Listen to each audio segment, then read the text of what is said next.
Yo, tits up, Shades here. You know you can interact with BACC Talk.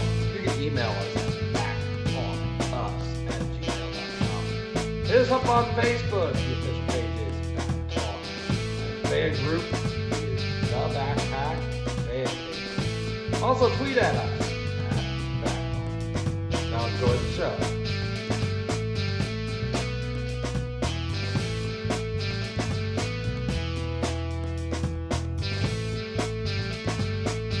And now, get ready for some idiots talking about shit. Here is Justin, Tony, Destin, Andy. It's BACC Talk. He's got the whole world in his hands. What's up, everybody? Welcome back to another episode of BACC Talk. And as you can see, we are going to be talking about that to kick things off here in a minute. About what happened in Extreme Rules and the White Rabbit reveal? Question mark? We'll get into that here in a minute. But I got the three idiots with me as always. We'll have to start off with Justin. He had a birthday party that we all were not invited to, which we'll get into another party later that we weren't invited to. And why? Course, but Justin had a birthday party, had a birthday. So talk to us. How'd your week go? How was your birthday? And how's everything going at the bar? Birthday week is okay. I had my family over and we did have carrot cake, so I was correct, and it was good. It had coconut in it though, which is kind of weird. I can go one way or the other with coconut. Tits up. What's that? Yeah, tits up. This thing's gonna make me shit my pants. I don't know why I'm always forgetting that anymore. Somebody else has to, fucking remind me about tits up. But, tits up. I found my shirt though this week, the one that Andy mailed to me in 2020. Very cool. Very cool. TDR. That is the IROC shirt from 2020 Tyler Daniels Racing. And it's true. The shirt is correct. I do rock. I worked on that joke. It says TDR, and somehow that doesn't spell Justin Taylor. Yeah, I rock. Seriously, that's just spelled wrong. Yeah, my week was okay. I mean, used to have a birthday week when I was younger. Now it's just like when you get the birthday. I think Dustin, you said it last week. It's not even important anymore. Like not even the day itself. You're just like whatever. It's just another year older.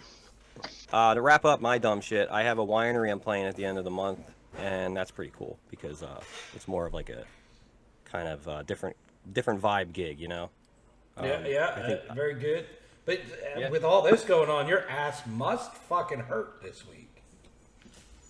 I know. Well, no, if you're talking about football, I'm glad who I lost to because he was what's the opposite of undefeated? Winless. Tony. Tony. On something. I think we should make something up. Unwind. You know. Tony. I'm fine. On Tony. Jackass. Jackass. Horse's ass. If I was gonna lose to somebody, it would be the person I lost to or Tony, somebody that didn't win yet. So I didn't lose by much, I don't think. Or did I? I stopped looking after my last player played. I was like, fuck this. He's got a player to play tonight, and you're down 105. Yeah, of course. Yeah, see, I don't even have to fucking but Phillies are doing really well though, so that's exciting for the. Hell yeah, Phillies won the series. They got Atlanta tomorrow, which is Tuesday. In case you're watching this on Thursday, it's they got the series with Atlanta, and I believe I turned it off last night, but I do believe the Mets lost. Yep. Fuck the Mets. So, although it would have been cool with being a Phillies fan, to say the National League East is the toughest league or division in all of baseball when you have 3 out of 4 of the remaining National League playoff teams from the National League East. But the Mets fucked that up, which is they usually fuck shit up. So nothing new there. Tony, the Bengals suck. Your team sucks. The Reds aren't in the playoffs. Have you made a noose yet? No. No? The Reds, we're used to the Reds. You know, the Bengals are just going back to being the Bengals. We're all used to that. So, yeah. My fantasy team, I screwed myself this week. So, in both leagues. So, I did lose in both leagues. But I don't want to talk about screwing yourself. My whole bench beat my opponent. Yeah. Nice. I feel a little bit of that too.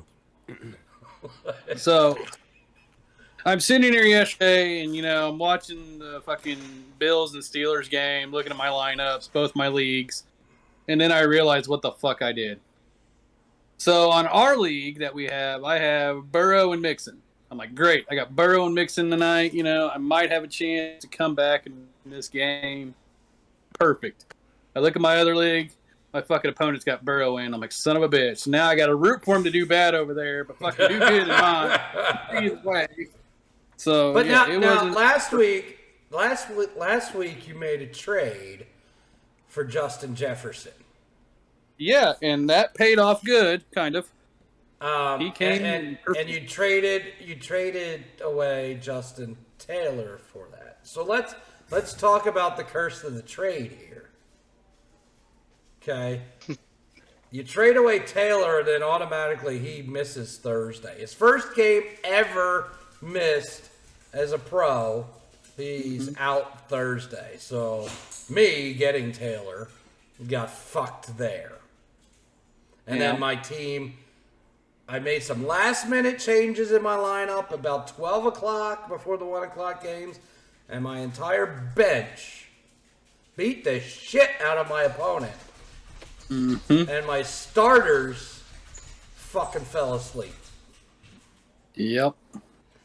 And then you get Justin Jefferson, who's probably the highest point scoring player of the week with 30-some points. And you get your ass handed to you. Yeah, because my running back, Harris, for New England, gets injured and gets taken out early in the game, so he gives me fucking 2 points, and then nobody else does anything for the rest of the team. So I was like, yeah, that's great. So I had St. Brown.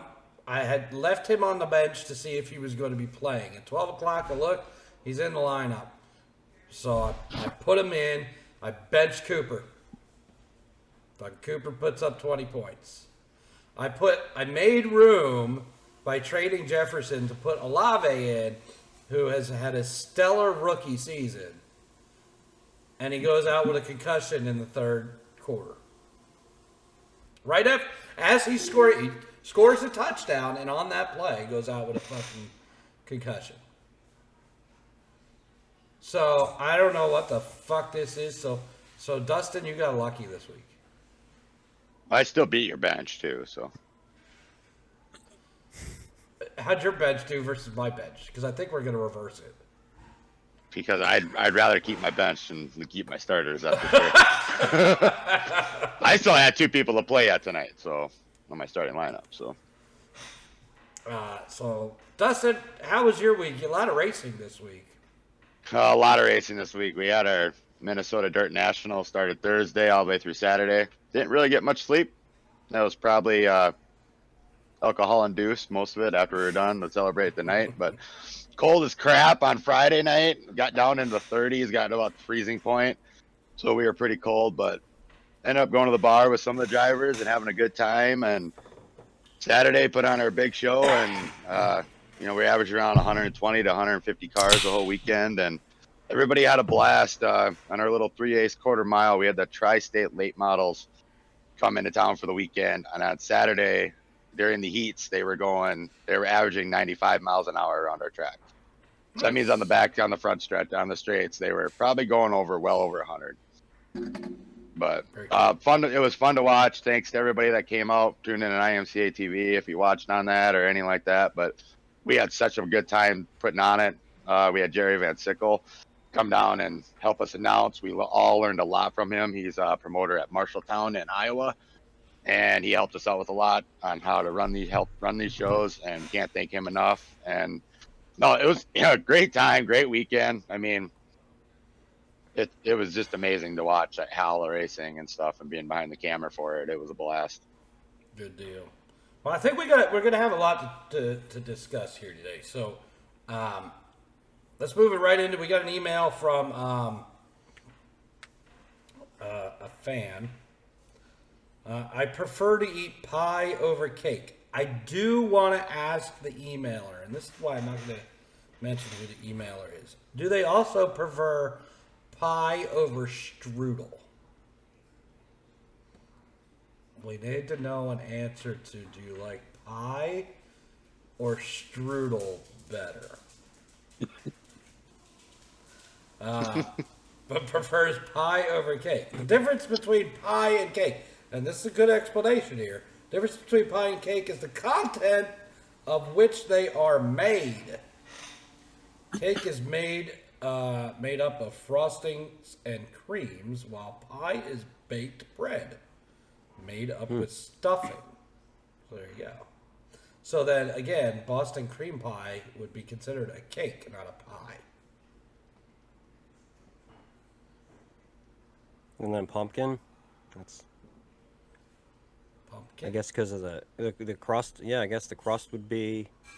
Well, yeah, that's the breading, right? Baked bread made with stuffing, and your stuffing is your Is the pumpkin or pumpkin custard? Yeah. yeah. Cheesecake is not a cake or a pie. It is considered a tart, A tart, like Brad.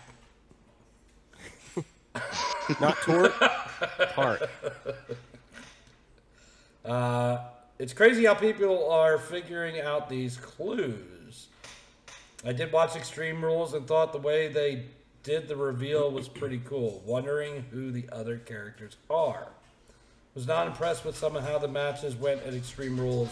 Also, the fact that it was a pay-per-view and only 2 titles online. What did you all think of Extreme Rules? So let's dig into that. We've got the big part, but let's dig into it. Tony, did you watch it? Oh yeah, of course I did. I had to. Okay. I had to watch it for the reveal, so I had to sit there the whole time basically. But it's all right, just like everybody else.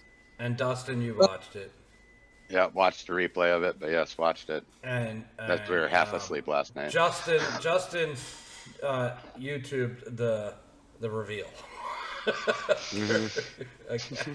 So let's breeze through some of the pay-per-view real quick. I'm going to ask about one match only, and that's Ronda Rousey and Liv Morgan. I thought the match was god-awful. Yeah. I mean, Yeah, was was there, not a was fan of there that match. anything good of it? Justin, okay, so Justin, for who didn't see it, I'm just going to give you a hypothetical situation here, and you tell me what you're going to do after I do what I just did, okay? I took a baseball bat, and I hit you with it in your leg about 10 times. Yeah. What are you going to do? What is aluminum or wood? What? My leg would be fucking like it would be done. My leg would be done. So I mean, it's what the would I thigh. do? It's the thigh. It's not like the bone. It's the thigh in your ass, Yeah. right? But like you just got hit 10 times. Are you gonna immediately get up and come after me? No. I mean, I would want to. You know, I would want And if some you- recompense or And whatever. if you tried to get up, what do you think would happen? You would keep hitting me, right? Well, Because you're trying to do you think- subdue me. Do you think you could get up? Do you think your leg is going to hold up to that? No. So, So explain to me how both these women get hit with a baseball bat multiple times, and then don't even really act like they're hurt, and just keep fighting. It's like it's like they were playing with a foam bat. Like I think the bat was probably foam. Yeah. Well, the like bat, obviously, it's the acting part. So wrestling is about believability, right? That's what professional wrestling is. It's about believability. First of all, you don't ever think, you look at Liv Morgan, and I know Justin doesn't know who these people are, but Justin, do you know who Ronda Rousey is? Yeah. Okay, She used to baddest be woman like on the planet, right? UFC UFC fighter or whatever. Yeah. Look up Liv She Morgan. was even on SNL. Like, she got huge for a while. Like, it was like all you heard about. But The she's baddest woman on the planet. gonna fuck somebody up, especially this Liv Morgan girl. So here's an assignment while we're talking about it. Why don't you go ahead and pull up a picture of Liv Morgan? Okay. Is she hot? I mean, she's a good-looking woman, yeah. But Let's see if you get to the match. But when you look at her and you tell me if this woman is even going to stand a chance against somebody like Ronda Rousey. Oh, she's like a pixie. This girl looks like a more emaciated version of Tinkerbell. Who's that Margot Robbie character that she played 100 times?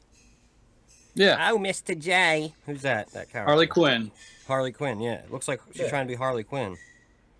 Yeah, because you got that. He got that picture. He got the picture nothing. of the last of the match. Yeah. Like, there's a picture of her like pushing back her hair thing. Oh, you caught me doing this. Yeah, doesn't look like a fighter. She's hot though. I could see the appeal. I could see why she's something. But you put her in a fight. Yeah. With not against Ronda Rousey. Is An she Extreme even Rules going- match. Yeah, where she, by the way, was the one getting beat the hell out of with a baseball bat by Her own Ronda baseball Rousey. bat. Yeah, her own baseball bat. I mean, sometimes you see like something, not to go back to Batman, but sometimes you see like Catwoman, like she's small, but she like acrobatically like rolls around and gets people around their neck and flips them, like, or who does that? Like, what's her name? The Marvel chick, Black Widow or whatever her name is. So she doesn't do any of that stuff. What's the Marvel? The big? I think it was in. What is the one where they're all like criminals? Suicide Squad. Yeah. So who's the big rock guy? Like the big like lives in the fucking sewer. That's the Shark Man or something. Well, there was a gator. There was a gator one too, wasn't there? There was a gator, yeah. Okay, Yeah. is Liv Morgan gonna like be able to hold her own against that? Well, are they in the same weight division? Is that how she's a featherweight? Rousey. They're all in the same weight division. There's no weight. 135 and 5'7" is Ronda Rousey, right?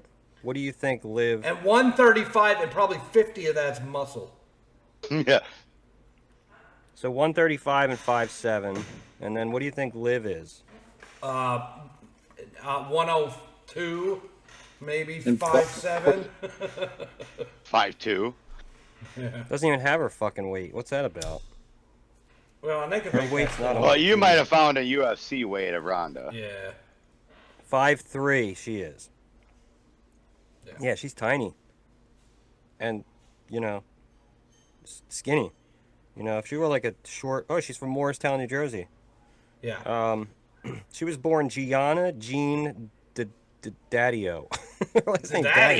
Who's your daddy? Daddio. Yeah. So there you go. But you think she would stand a chance against a real fighter with the real fighter has a baseball bat and hitting you? Black belt, No. everything. She's 28. Damn, I would have thought she looks older. No, I don't think so. I mean, isn't that like... So Ronda Rousey's not really like fighting then in that case. I mean, not like she's fighting to win. Not like in the UFC. No, Right. this was an Extreme Rules match, so anything goes. Weapons, whatever. But she's beating her with a baseball bat. Which, by the way, then you start looking at the strikes with the baseball bat. and they looked Yeah. like shit. Mm-hmm. Okay, it looked like I was like trying to tap you on the ass with a wiffle ball bat. Good game. Good game. Good game. Good game. Like, I'm sorry. Now she did hit Liv one time in the stomach area, and she had almost an the mark of a baseball bat on her stomach. Well, Liv was also in midair doing while that happened. Yeah. So, but the rest of it, I mean, like, and then just the awkwardness of the whole match was terrible too. They tried to do a bunch of fancy shit that didn't work. I don't even know what the fuck the ending was. Like, they tried Ronda to do, choked her out. Yeah, but somehow choked her out with, they had to, like, I don't know, crawl on each other for 3.5 minutes trying to get into a certain, like, it was god awful. Well, and Liv sitting there smiling during the whole thing. Well, that's the other thing. Okay, so I don't know. Has anybody here been legit choked out? No. Justin? Yeah. Thank God, no. Tony, you have. Yeah. Like passed out. Yep. All right, did you shit or piss yourself? Neither. Okay, because that generally happens. You lose your bodily functions. No. Yeah, I everything guess I'm goes looking loose. out. I mean, And you basically you snore and but you're not smiling. No. I'm gonna try if it ever happens to me. I'm trying to smile. Well, when we do our live Last show, second, Andy, so. you're gonna choke out Justin. Okay. Just remind me. Just remind me to smile. It's the time where you smile. but you I have to think- smile like you're the Joker. That's the thing. That's how you got to smile though, like you're the Joker. Yeah. Oh, But like trying that, to be like, legit, badass. if you were to get choked out instead of tap out and pass out, 90% of the times you're either gonna piss your pants or shit yourself. Right. You're not gonna look cool, that's for sure. So now, instead of her smiling, she probably should have pissed her pants. If you want Yeah. to give believability to her being choked out. But I don't think people want a bunch of their kids to see like a grown woman peeing herself. But I guess at that point they should have faked something else then if they couldn't make the so- thing they chose to look real. So it was terrible. The rest of the pay-per-view was decent. I did like the Edge and Judgment Day, or Finn Balor. I liked that. We all knew where the ending was going because we knew Edge wasn't going to quit, and we knew somehow Beth would be involved. But Well, with that though, you know, that's just stirring up something else for down the road. You know, storylining it. You know. you're going to Survivor Series, you're going to War Games, those kind of things. Yeah. So you're building a story. I liked it. I thought Edge was phenomenal in it. I haven't seen Finn Balor in that good of a match in a long time. I thought it was great. And then of course now you have Ray is maybe going to finally snap on Dominic because Dominic put his hands on Ray and beat the shit out of him. Yeah. So that was good. I liked that. I liked Riddle and Seth Rollins. Thought that was a good match too. Phenomenal ending to that match. But when that went off, No thanks.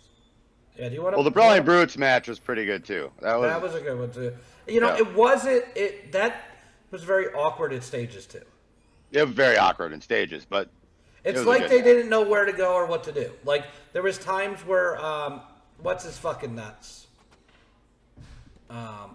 one of the three or one of the six. One of the Imperial, the leader of the Imperial. What's his, Gunther? Gunther. Like looked like he didn't know what he should be doing or where he Yeah. should be going. A little awkward.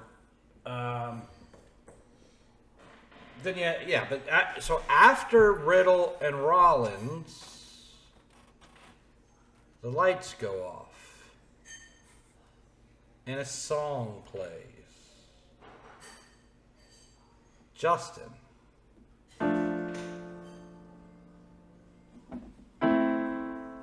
Yeah, it's like a minor version. Whole world in his hands, he's got the whole world in his hands. Oh, lower. Whole world in his hands, he's got the whole world in his hands. That last time was much better. Like Tom Waits or something. Like, is that Bray Wyatt singing it? Because he's got a Tom Waits feel. Yes, that is Bray Wyatt. So give us 100% Tom Waits on this one. It sounds more like Bray, I think, right there. Yeah, that sounded like last night pretty good, or Saturday night, like there. Okay, but yeah, so, they take the minor song. They made whole world and they made it minor. Whole world, which I thought was cool. I only just peeked at that for like 10 seconds. Yeah, they took a church song and made it really dark. Yeah.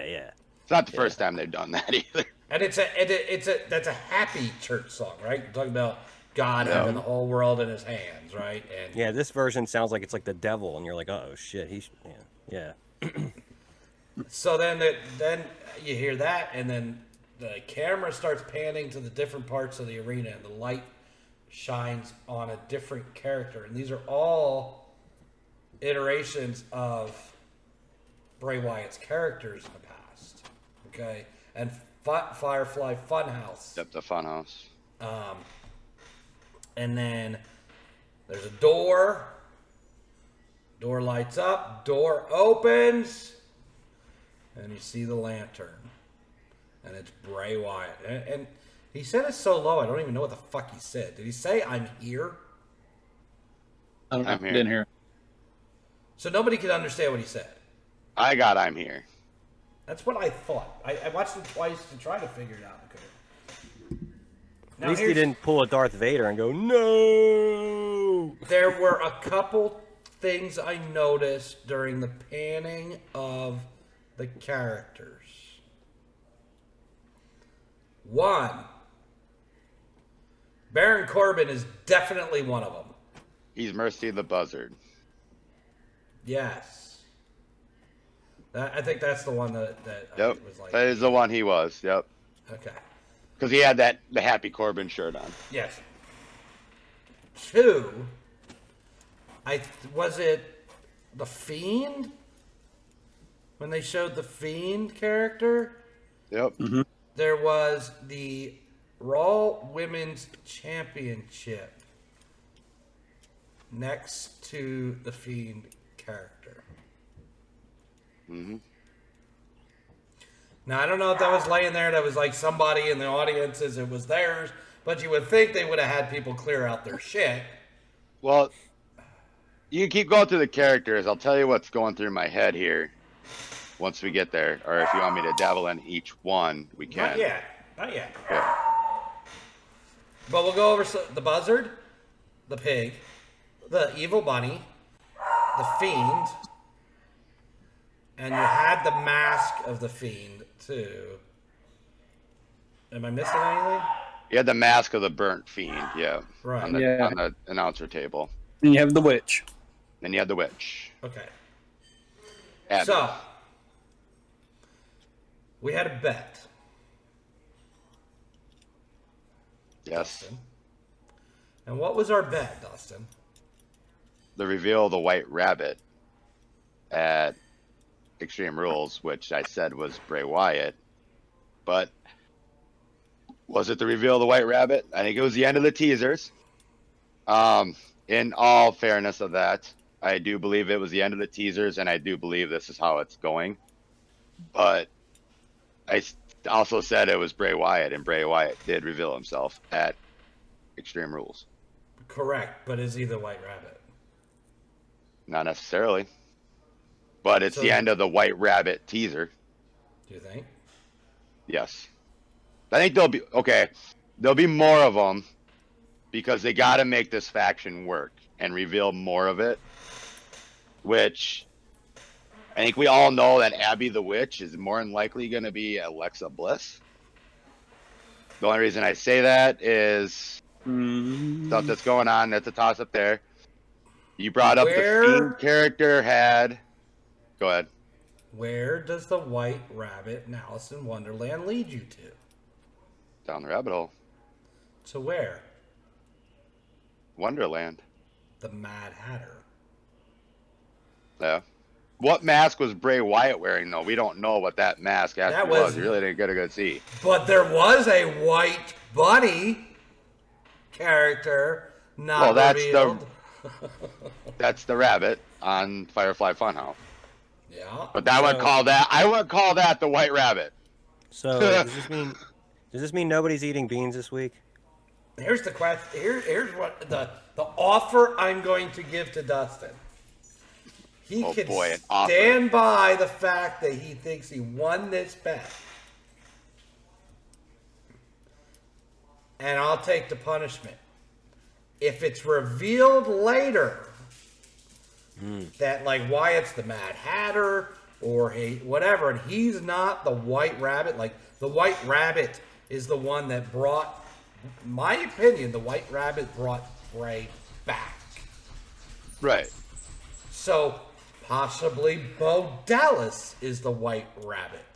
That's where I'm going with a lot of my things that I'm thinking. But so does Dustin want to say he won the bet, and then I'll take the punishment? Honestly, if down the line it's revealed that he's not the White Rabbit, you eat 3 times the beans. Well, what's the amount now? 5. Fuck. How about he doubles it? Or you can take the L. No, here's my proposal to you, because technically I was half right that Bray Wyatt was returning at Extreme Rules. So I would actually take half the bet. But the bet, I was half right with Baby Ruth. But was the bet not we were going to reveal? I actually said Bray Wyatt would return at Extreme Rules. I think I remember the bet being this was going to be over. Yeah. Basically, the teasers. I don't think they're going to tease anymore. I thought that. I don't think they are either. I said the White Rabbit is not showing up in Extreme. I'll take the L on this, but I don't think I'm wrong on it. I still think that Bray Wyatt, he's part of that faction. Well, the teasers ended. Yeah, I thought the teasers being ended. I thought Andy, you thought it was going to go on after. So I'm willing to actually cut it in half or split it. That we both kind of lost, because technically none of us really won the bet. I don't believe you've. I don't know if we know the answer yet, to be honest with you. You know, I kind of want to leave it up to the viewers out there. But if we don't know the answer, if we honestly don't know the answer, that means the White Rabbit was not revealed. I think the teasers are done, though. I think it was revealed that. But we never said, are the teasers done? Or well, I think the White Rabbit thing is done. Who is the White Rabbit? We didn't really. Why can't Bray Wyatt be the White Rabbit? We really didn't get to see his whole mask. He could be. So you know that for sure. We really didn't see the mask. We saw the mask. Looked freaky. Didn't see rabbit ears. But Tony, I think the White Rabbit's just a thing. Like I think it was just a device. Have us chase it. Yeah, the White Rabbit hole. Literally rabbit hole. Like nobody was going to be in a rabbit costume at the end of it. Well, no. Do I think the Mad Hatter is there yet? The White Rabbit was a metaphor for somebody, but did the White Rabbit lead you to Bray Wyatt, or is Bray Wyatt the White Rabbit? Tony, was the White Rabbit revealed? Because we could pull up last week's episode and figure out what the bet was. I'm going to say no. The White Rabbit is not revealed. I think there's one more, at least. There's got to be one more person. And you've seen all his Funhouse characters, but there's... Like, I see where Dustin's coming from and saying, okay, so the White Rabbit led us to Extreme Rules, which led us to Bray Wyatt, but the bet was who's the White Rabbit. Yeah. I think there's one more. I think there's one that he's always talked about that, there was never, they weren't in the Funhouse gang, but He's always talked about Sister Sister. Abigail. So we're gonna reveal. We're gonna put on hold the bet for now. I think we let the viewers give us their thoughts too on what they felt. Yeah. I know they're gonna see Raw, but I like I said, I kind of feel that was it the White Rabbit? I think it was the end of the teasers, just because I don't think there was really going to be a White Rabbit character. No. Because what I want to get into with this, and I'm not trying to steer away from this, we can go back to it, is if you look at all them teasers over the last few weeks, it basically told you who the characters were going to be. Yeah.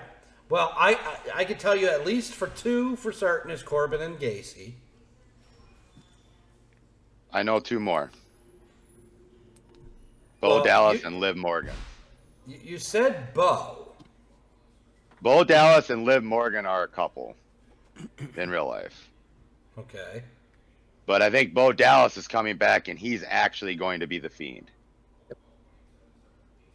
And Liv could possibly be the Witch, too. Yep. Because she's going to her dark place. She's going to a dark place. There was a digital exclusive on Liv, and she's sitting in a corner, in a dark, dark corner, with that weird-ass smile she had on at the end of the match. So let me ask you this. We obviously know there's going to be a woman, if not women, to this faction. That we're all in agreement there. Yep. Okay. Last night they had Bianca go out there and fight by herself in a ladder match against Bailey, and Bailey's cohorts showed up. They made sure to mention that because of injury on SmackDown, that Asuka and Alexa were not there. We all seem to think, with this White Rabbit thing starting and knowing that it was Bray, that Lily doll is still around for a reason. Oh, yeah. So, is Alexa and Asuka part of this? I think Alexa is for sure, and I think they'll. I don't want to say this. I don't want to say slowly bring Asuka into it because Alexa's been a part of it. But the other one I want to bring up too is Nikki Cross, because that would be a good character with that, and she's been slowly coming out of her superhero persona.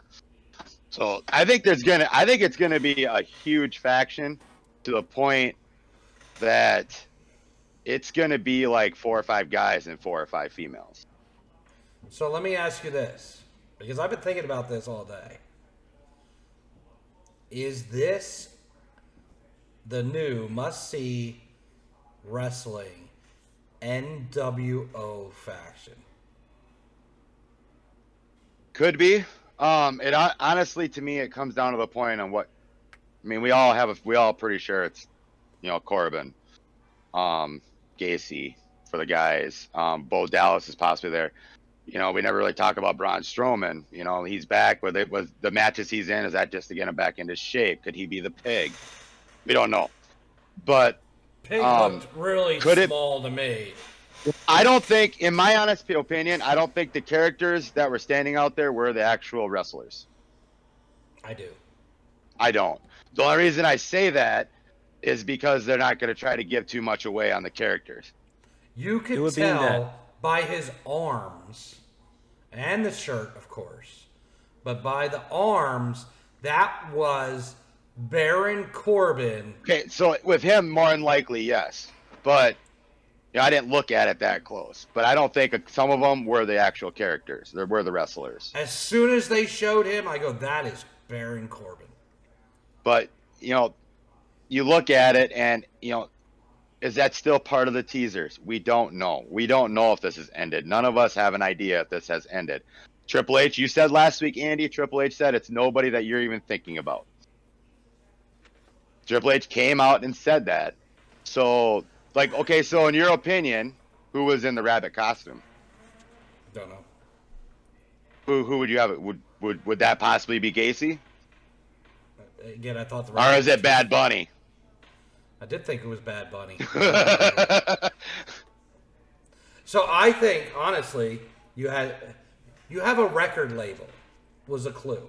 White Rabbit Records. Okay? Bad Bunny. Gacy was a clue. Corbin, Kentucky was a clue. Bel Air was a clue. What was Bel Air for? I think that's Bianca. I don't think it had anything to do with Philadelphia. They made everybody think Philadelphia, but I think that had to do with Bianca Belair. And remember, what did I tell you about the women's title? It was sitting there by the Fiend. So Yes. could she be the woman Fiend? Could there possibly be a woman Fiend and a male Fiend? We don't know.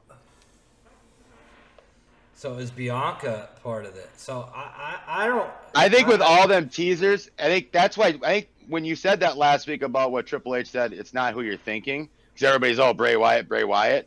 But I think what Triple H was getting there at is it's Bray Wyatt will probably be the leader, but you're not catching on to who the other ones are. Like everybody caught on to the Gacy thing, so it just said Gacy, you know. But Bel Air, everybody immediately went to Fresh Prince of Bel Air. Where was he from? Philadelphia. We're in Philadelphia. But I think that had to do with Bianca Belair. The Corbin thing, obviously Baron Corbin. Was there other clues in there?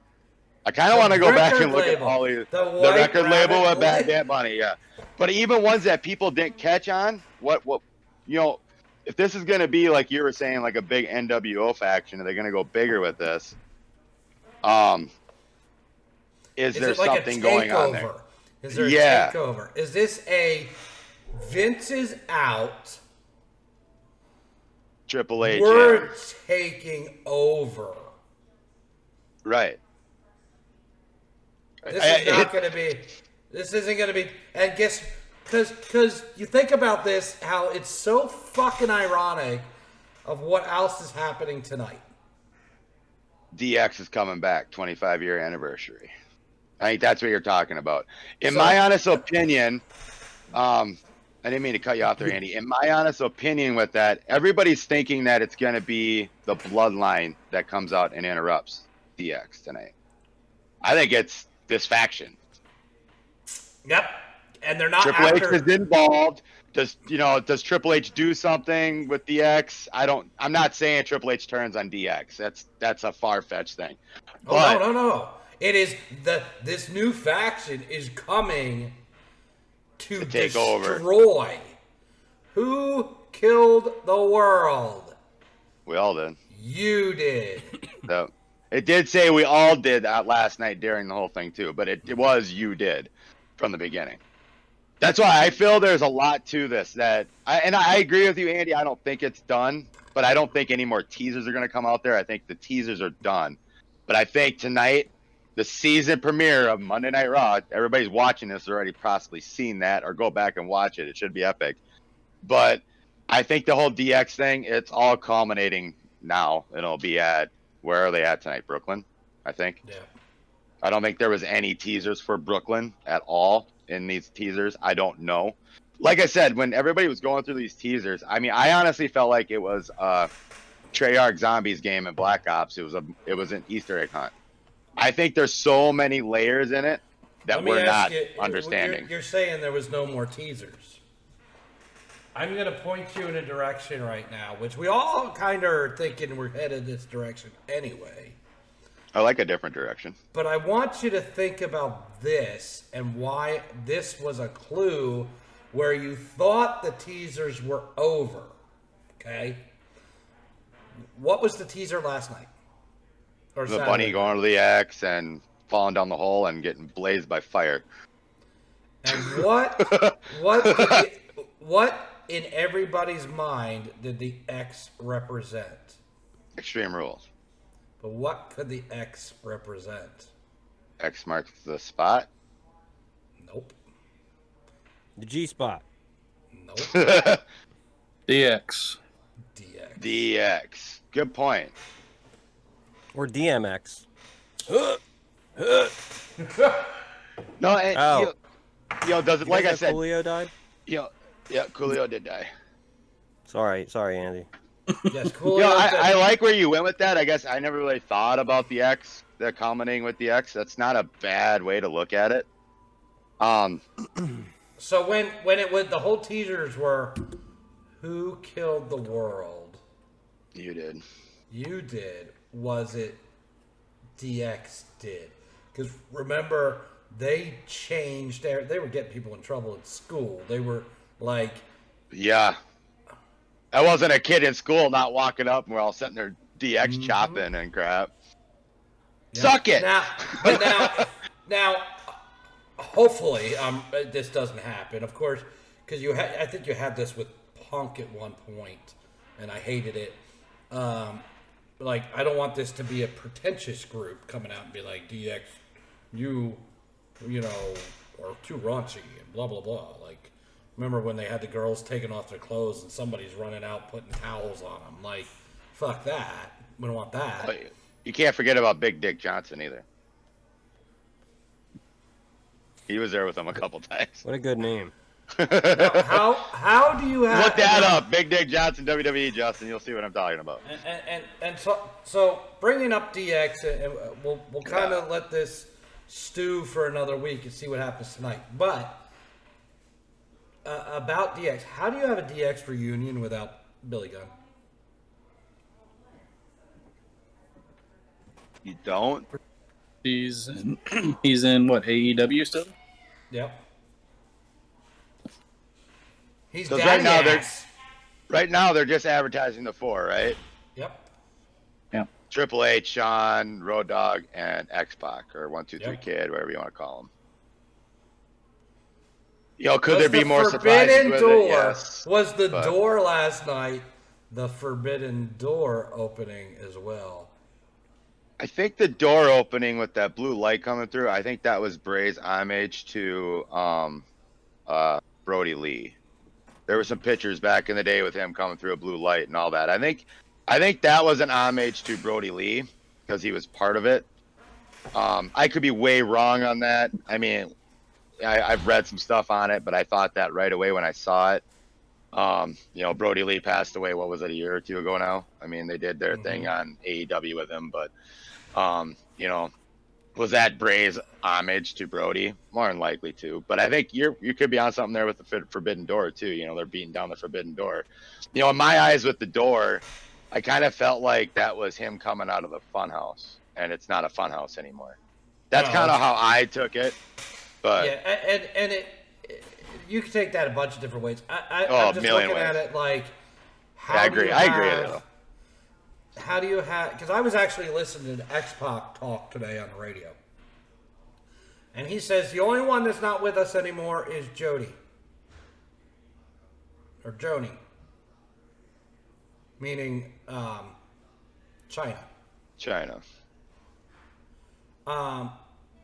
But Billy Gunn is with the hottest tag team in all of wrestling right now. Right. And with the most over gimmick in all of wrestling right now. So how do you have a DX reunion without him? It's kind of hard, but there's not much they can control over it. I mean, I Or think do when they people just come hear out that, and make fun of him for being over there? I think They with try people, not to talk about AEW. I think when people think about DX, they just think about Triple H and Shawn. I mean, a lot of people forget about the extended DX. I mean, do I agree Billy Gunn should be there? Yes, because it's not going to be the same with Road Dogg there and not Billy Gunn. Yeah, Road Dogg's going to be there. But, if I were to say anybody is not a part of DX, like the one person I was like, well, that's just a throw-in because he's their friend. It was X-Pac. Oh, I agree 110% there. Yep. He was part of the clique there. Yep. I don't think he ever really was a part of DX in my opinion. The way Like the main 4 to me was out. The main 2 was Triple H, Shawn, but then you add in Road Dogg and Billy Gunn. Those were. But when you had 4. Triple H and Shawn, 4 horsemen. You also had China when you had Triple H and Shawn. Yeah, China was a huge part of it right away at the beginning. Which, here's another thing for you to look up, Justin. One Night in China. I'm good. 2 girls, 1 cup. I'm aware of that. Have you watched it? No. Okay. Have you perused her Playboy edition? No, I don't think I remember seeing her naked or anything. Since we're on the topic of China, does Triple H get her into the WWE Hall of Fame? Doesn't she No. belong? You're saying she died, right? Yeah, she died a long while back. Do I think she does? No, but she did. To me, China was Why did she ahead not? of her. Well, yeah. You said she doesn't, but why does she not belong? No, I mean, does she or doesn't she? I don't. She broke down. I think China was ahead of her time. Like she was now. Woman I think to she ever deserves to be hold- in there. I do. Only woman to ever hold the Intercontinental title. No, and that's what I mean. First woman in the Royal Rumble, and that's what I mean. I think China was just ahead of her time. I mean, if she was nowadays, I think it'd be a lot different for her. But If she was there now you have a real storyline with Ronda Rousey. correct. That's where I was going with that. Do I think she needs to be in the Hall of Fame? Yes, and I'm hoping you two do too, or you 3. Oh, absolutely. I mean, Sure. she did a lot of stuff back in the day that, they talk about this woman's revolution. And like I said, China was just before her time, but how many walls did China break down? You said she was the Intercontinental title holder. First woman to hold that. Only woman to ever hold that, I'm pretty sure. Yeah. She had eliminated a bunch of people out of the Royal Rumble, if I'm not mistaken. I mean, Nia Jax went in there and took an RKO, but I mean, and a bunch of other stuff. But All right. we just brought up China, and I just wanted your guys' opinion on that. Final thought on wrestling. Because we got to move on because Justin's too quiet. I thought the pay-per-view was good. The reveal was awesome. I think there's a lot more of it tonight, as we all both said. Well, all three of us said. It's gonna be worth watching. I can't wait to watch it, to be honest with you. In my mind, if it's something with DX's reunion or 25-year celebration will be at the end of the show, which I think it is anyway. Then something more will happen with this. Whatever we want to call this faction, White Rabbit faction, Fiend faction, Bray Wyatt faction, Wyatt Family 6. I mean, that is a teaser out there now as well, the Wyatt 6. But I think that'll happen. It's got to happen at the end of the show, or as you're just going to have people tune off and go watch Monday Night Football if that's a good game or not. But it's going to be amazing. So here's a one last thing. You had the burnt Fiend mask, which was basically the last storyline for Bray Wyatt before he got fired. Yeah, correct me. That was with Randy Orton, right? Correct. And who's been away for a while? Randy Orton. Could we possibly see the return of Randy Orton? I don't think so yet. I think his back's more messed up, but that could just be a storyline. I think what Triple H is doing here with a lot of the storylines, he's throwing out. They're throwing out these clues and videos and talks about how bad Randy's hurt. Is he hurt that bad? I'm not saying he's not, but they're doing it with a lot of other characters as well. I mean, the social media aspect of it, I think it's not going to be completely gone. You're still going to have your people that let stuff out, but I think that there's a lot more misleading information out there. I mean, in my eyes, if I'm going by that information, I don't think Randy will ever wrestle again with if his back's as bad as it is. But is it misleading information? We don't know. And that's what, in my mind, over the last X amount of years, that's what killed wrestling for me, is you pretty much knew everything was going to happen on every show just because of all the spoilers that went out there. If you're on social media, you just see it and you read just the caption of it, well, why do I want to watch this, Well, But that's one of the reasons we're all saying Bo Dallas, because it's been mentioned he's coming back to WWE. Right, and that's just it. It's, and that's just people talking, and all that.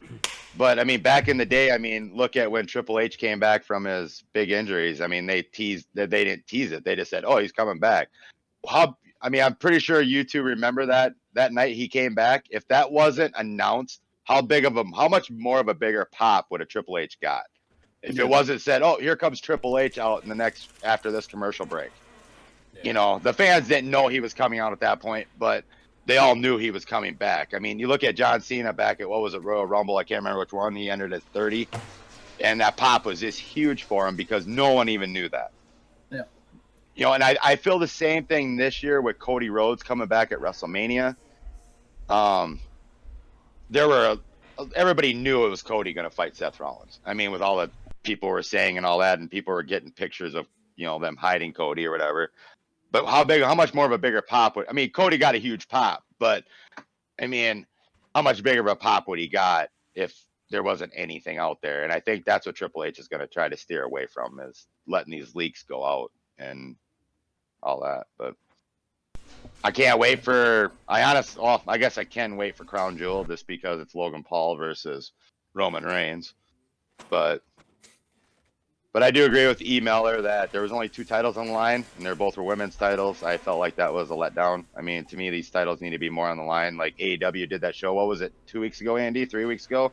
Every title was on the line. I think WWE's got to go back to this whole, if you're not going to defend a title within 30 days, get rid of them. Get something else on them. That's my thought on everything. Tony, last thoughts on the wrestling. So I'm going to go a different route than you guys. Yeah, DX is coming back tonight. Something's going to happen with DX. I'm not saying it's going to be, you know, with Wyatt. I'm thinking it's going to be a totally different direction. I don't know what's going to happen with DX, but something. My thought is, since Roman Reigns is going to be at Raw, it's going to be with Roman. Bloodline all is going to be there. Lights are going to go out, and they're going to be surrounding the ring, and you're going to have Wyatt standing right behind him in the ring. That's what I think is going to happen with that group. Since the Bloodline's been talking and getting bigger, now you're bringing this faction in, and they're just going to go for the head of the table. Wyatt's going to take him out. So that's my thoughts, at least on tonight's. So I don't think, unless I'm going to rebut that real fast. I don't think that's the case unless Sami Zayn is part of this Wyatt faction.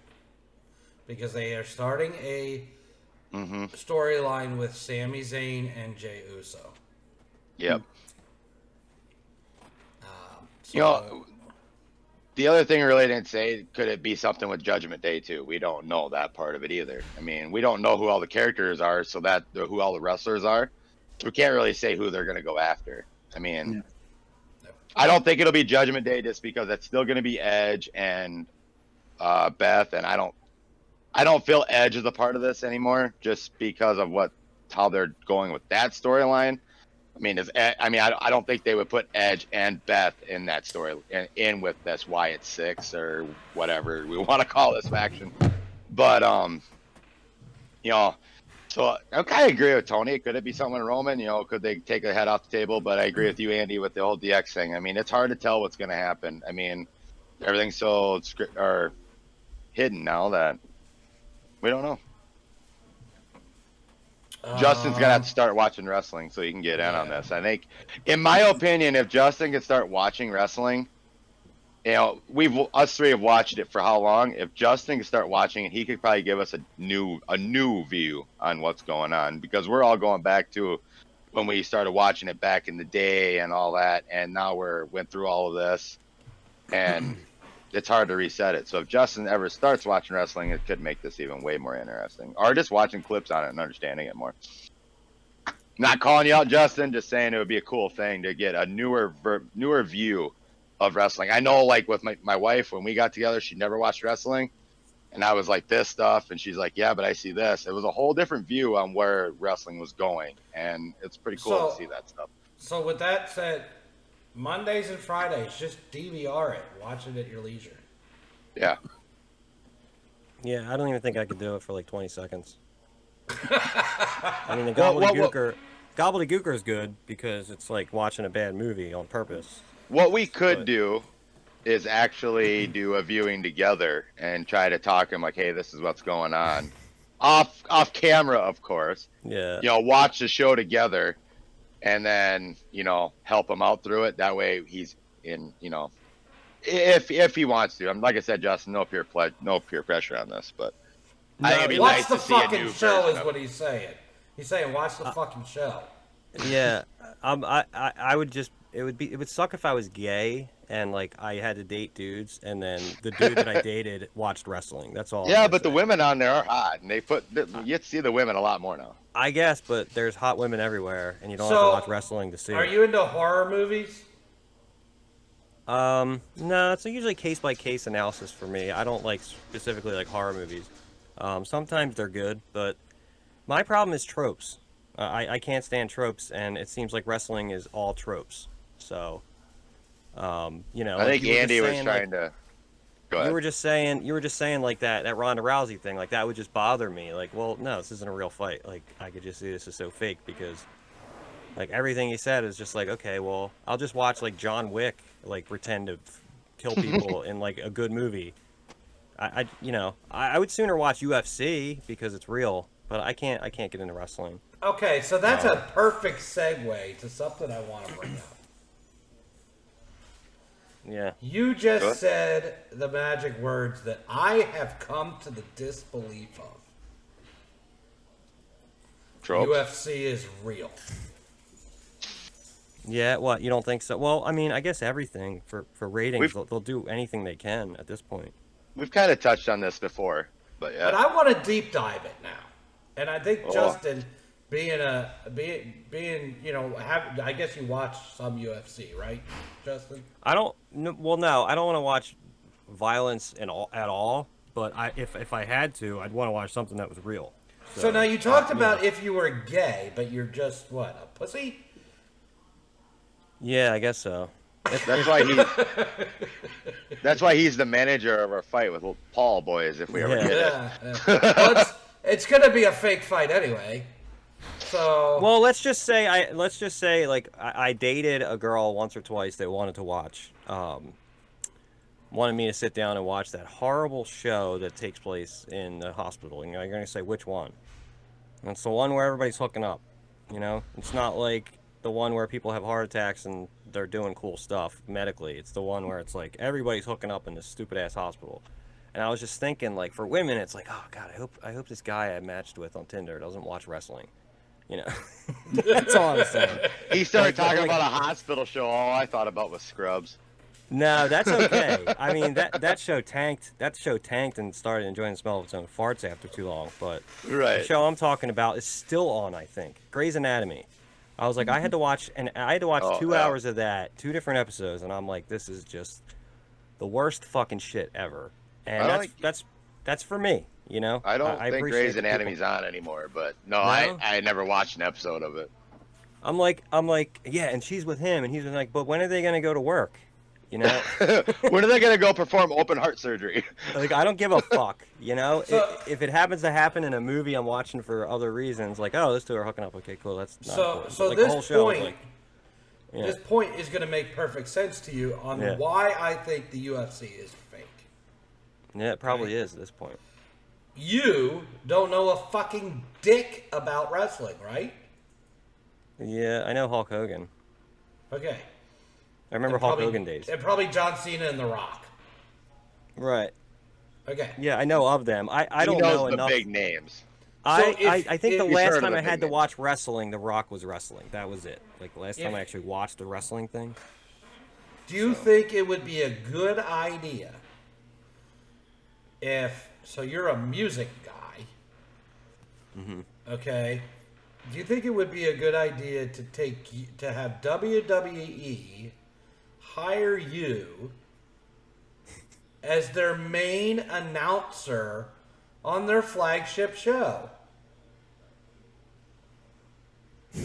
No, what's the point you're getting at? Who's unqualified for that job currently?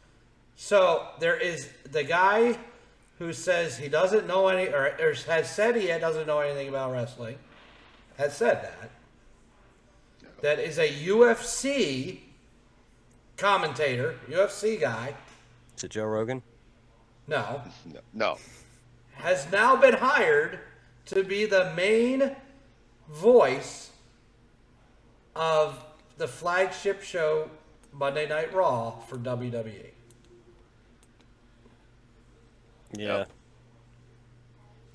Why is Yeah. there so much crossover between wrestling and if you see lately with the WWE, there's been a lot of crossover with bringing in ex-UFC fighters. Like Saturday Night Extreme Rules with who ref the match, the Fight Pit. Daniel The Hall of Cormier Famer. was There you your go.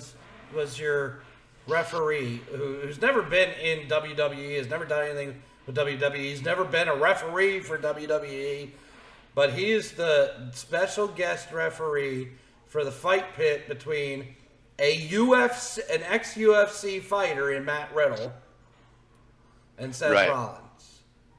You have Yep. Ronda Rousey. You have Shayna Baszler. Yep. And now I you've guess there's more hired money.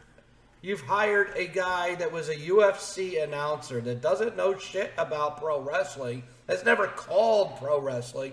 You've got people in NXT that are calling it, you can bring up to the show. You've got people that you can move around on SmackDown that you can move over to Raw and then put somebody else to learn on SmackDown. You have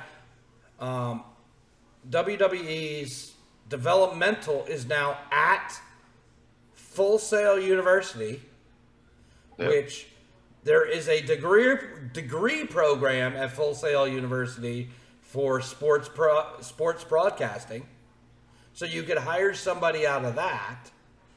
You have so many options. Why'd you pick the UFC guy who doesn't know wrestling? And what happened to UFC? Why is he not announcing over there? He still is. Oh, he's got two jobs He's just now? doing one show. He's just doing Monday Night Raw. 'Cause they revealed last night that Corey Graves and Michael Cole will be doing all pay-per-views. So he's doing one show. One show a week. One show a week. The one they Monday call night. their flag show. The one they call flagship show. Yep. The flagship show. They call it. Yep. They themselves call it that. Maybe he's Explain. being like, what's the word? Like he's selling himself short on purpose. Like I don't know shit about it. Like one of those things where he's not cocky. He's being humble. Maybe he does know more than he's joking about himself. Unless To you me, know with- for a fact he doesn't. To me, with announcers, they're just reading a script anyway. But it's the botches and stuff that's got to go on that you got to have that quick fix mindset in my mind. But I think they're just reading a script and listening to their earbuds, and people are saying, "Well, hey, you guys say this now." I think it's just acting. I think But that there is too much crossover at this point for us to not be questioning the legitimacy of UFC fighting. I think in the beginning, UFC, I don't think was fake, but I think it's gotten more fake now as they've gotten new people in there. I think it's gotten more scripted. So what is one? So you would think there would be one big thing for every fighter to go through a couple times a year. Okay, that is under contract with the UFC or Bellator or any MMA company. What would that one thing be that you would think they would have to go through a couple times a year and probably not know when it's coming? Drug test. Exactly. Did you know that it is available publicly? There's one company that is hired by the MMA companies to do the drug tests. And it is public knowledge. They put every test, when each fighter was tested, on a website. Did not know this.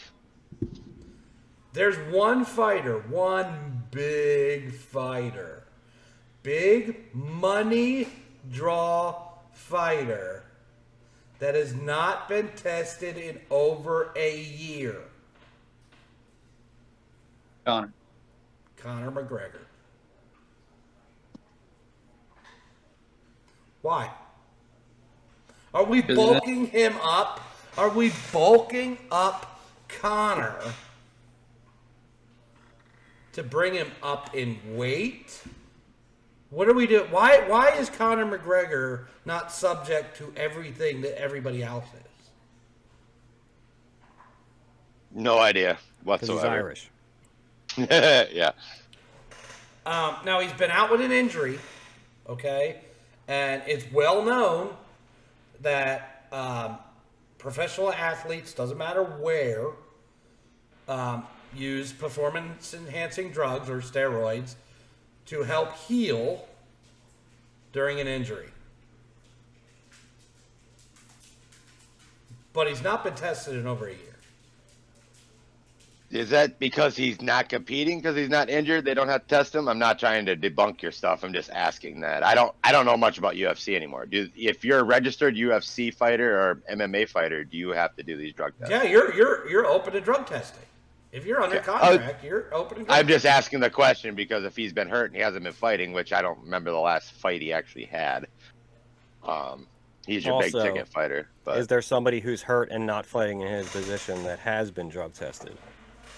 I guess, There's and then you would nobody say this else was true. on that list that you can look at and go, still considered an active fighter, not drug tested in over a year. okay. So there's a reason behind this. We're protecting Conor for some reason. So I just looked up something. I looked up Conor McGregor, and it sounds like his next his comeback is set for early 2023. This is a day ago against Justin Gaethje, or I don't know how to pronounce his name, Gaethje, probably. Mm-hmm. But this is kind of going to go into what you're saying. That's why I'm bringing this up. After massive muscle gain, Correct. the Irishman will move up to the welterweight in his first bout since breaking his leg against Dustin Poirier in 2021. So, kind of go on what you're saying there on what the caption of this article is. So he's moving up a weight class, and is like after reading that, I'm with you 110%. I don't follow UFC like I used to, so. But somebody needs to explain to me. So now you look at these big fights, and then you with the crossover again, right? Conor McGregor goes into a boxing match with Floyd Mayweather. Yeah, what happened there? He doesn't get his ass knocked out? Yeah. Jake Paul. Was it Jake or Logan? Logan. Logan Paul goes into a boxing match with Floyd Mayweather. Doesn't get his ass knocked out? Mm-hmm.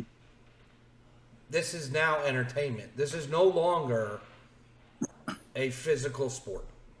Wait, did Floyd Mayweather fight both of those dudes? Yes. Yeah.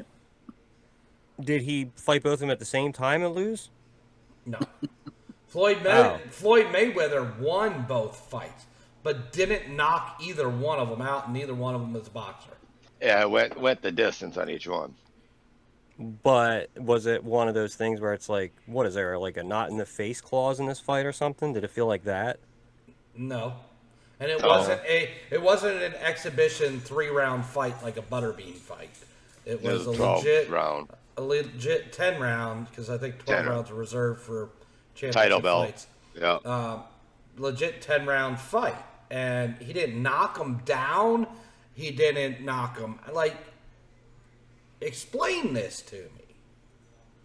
Well, does Floyd do that to anybody anymore? Not like he used to, but I mean, in his matches he's had. Dustin, if you stepped into the ring with Floyd Mayweather with no boxing background, I'd just not do the fight. but Logan Paul stepped in with no boxing background. Yeah. Maybe because he had... and did not get his ass kicked. And what is he talking about now in this lead up to Crown Jewel against Roman Reigns? I went the distance and held my own against Floyd Mayweather. So I didn't see that fight either, so I don't know how that all went. I have See, to look Floyd that up. Mayweather's only 45. So But his nickname is Money, so Floyd might just be looking for the money and playing the script and just having fun with it. So is the UFC and combat sports fake? I think with these, in my eyes, I don't think UFC's 100% fake. I think with these gimmick matches, that does become fake. You know, I mean, because would Floyd ever hop into the octagon? I don't think so. But that'll be where Logan Paul goes next. Well, right, and that's what I mean. Like with these gimmick matches, these weird name, the Paul, McGregor versus Floyd. I think those, in my opinion, are scripted to a point where we need to keep people entertained. I mean, how many times back in the day did you buy a pay-per-view to watch this one fight and last a round and a half, and people were pissed, paying $50, whatever it was, to watch it? Right, and how many people were pissed that spent $50 to see I know. Logan Paul get his ass knocked out, and he goes 10 fucking rounds and you had to sit there and watch it. No, I agree with you 110%. So you can't tell me they're doing that for the entertainment factor, because you're still pissing people off. Well, but you're pissing off the people that hate Logan Paul. You're not pissing off the people that want to see a good match. And those two are in different, categories, in my opinion. Like I said, I don't watch this stuff anymore. I honestly don't. Just because they're gimmick matches, and to me, gimmick matches are just there to do one thing, and that's to make money. Okay, so let's spin this all around based on what we're saying here, okay? Yep. Wrestling, there's two types of wrestlers. What are they? Combat and submission. Heel and babyface. Well, yeah, that too. Yep. What is the point of building to a pay-per-view with a storyline between a babyface and a heel? Keep the crowd entertained. No. The point to get people to buy that pay-per-view is you want to see the bad guy, the baby face, beat the shit out of the heel. Right. Because he can't get his hands on him, or he's talking too much shit, or whatever, right? It's what we're doing in the combat sports now. Yeah, I agree. It's fucking fake. I would think what Acting. you just said, the heel thing is like, I don't know if who on the planet roots for either of the Paul brothers as people. I would think that it makes sense that they just go into a sport where they're going to be punching bags, and everybody wants to see them as heels get their ass kicked. I think they both pick a good profession by going in and getting their ass whooped, because that's what everybody wants to see them do. Okay. I like where you went there with Justin. So, Andy, in going into Crown Jewel, is Logan a heel or a babyface? In your opinion? I don't think he's in anything. I think everybody just doesn't give a shit about him. Hey, yep. That's honestly how I feel. I figured that's what you said. If you did, you'd want him to get bested in like a superior way. You'd want to see, like, I don't know anybody that likes these people, like, other than to see them lose. They're honestly, just seeing that match on the card, I don't watch Crown Jewel. I mean, Tony, correct me if I'm wrong. Are you going to watch Crown Jewel? We don't know the other matches, obviously. They're going to try to spice it up. Or do you watch every other match and skip that match because you know what the ending is going to be, or Well, I mean, yeah, you're not really going to watch it because, one, it's a Saturday afternoon, so why, what am I going to do on my Saturday afternoon? I'm going to watch some college football, or then I'm going to switch over to Crown Jewel. So, I mean, yeah, there's going to be some good matches there, but that match in particular, you already know what's going to happen. But, I mean, now there might be a twist, with Bray, so you might be interested to see that. But, I mean, it's not going to be a match at all. It's going to be 5-10 minutes, blah, blah, blah. Bloodline comes in, even if they need to, and that's it. Here's Superman's punch, be done. Yeah. So, that being said, Logan Paul walks out your WWE champion. How you feel? Okay, I'm gonna go at that at an angle. If they split the titles, I'm okay with it. Because if that happens at Crown Jewel, Austin Theory cashes in on Logan Paul. In my eyes, if they split the titles, I'm okay with it. Do I want to see Austin Theory as a champion? No. But if Logan Paul, but the only way that'll ever happen is they're gonna have to separate the title. Like they're gonna have to come out and say that Logan or this is for the Universal title, not the undisputed title. And I think what their WWE's having the problem there is that they don't know how to split the titles, but they need to. But if Logan Paul wins the undisputed championship and he's the first person to beat Roman Reigns one-on-one in what, 2 years or whatever it's been now? Yep. I think everybody in WWE freaks out. The fans do. Yeah. To answer that question, Andy, but how do you not? Well, you've seen everybody at Roman's face, and Logan Paul's the one that beats him. But going back to what Tony said, with the whole Wyatt family thing, whatever is going on here, could they come involved? So I didn't mean to spin this all the way back to wrestling, but like. Well, no, but it's the same concept there. I mean. But it's my point is, and I want you guys to seriously think about this and start thinking about matches that have happened, people that are gone over and crossed over. Brock Lesnar. Brock Lesnar is a UFC fighter. He comes to WWE, or no, he was WWE. Goes to UFC. Goes back to WWE. Goes back to UFC. Goes back to WWE. There has been so much crossover in the years with WWE and UFC. Yeah. UFC, look at me right now, everybody out there, if you're watching on fucking YouTube or listen to me very, very closely. The UFC is fucking fake fighting. Prove him wrong. Jake, prove me wrong. Jake Paul, Octagon, bitch. Prove Andy wrong on this, or prove us wrong on this, because I'm with it. I don't watch it anymore. I honestly don't. Back when I used to watch it, it was like, oh, Ronda's fighting, let's watch it. We want to see her lose. That's when I bought the pay-per-view. I wanted to see Ronda lose. And you're going to have somebody go, oh, they get bloodied up and broken shit. You get bloodied up and broken shit wrestling. Yep. It's called a blade or a blood tablet. Or accidental, too. I mean, or accidental. They happen. Yeah, it happens. It always happens. I don't... And the way that some of these WWE and AEW matches go now, there's some of these wrestlers are working so stiff, and by stiff, Justin, meaning like they're landing potatoes, right? Mm-hmm. And they're not mashed.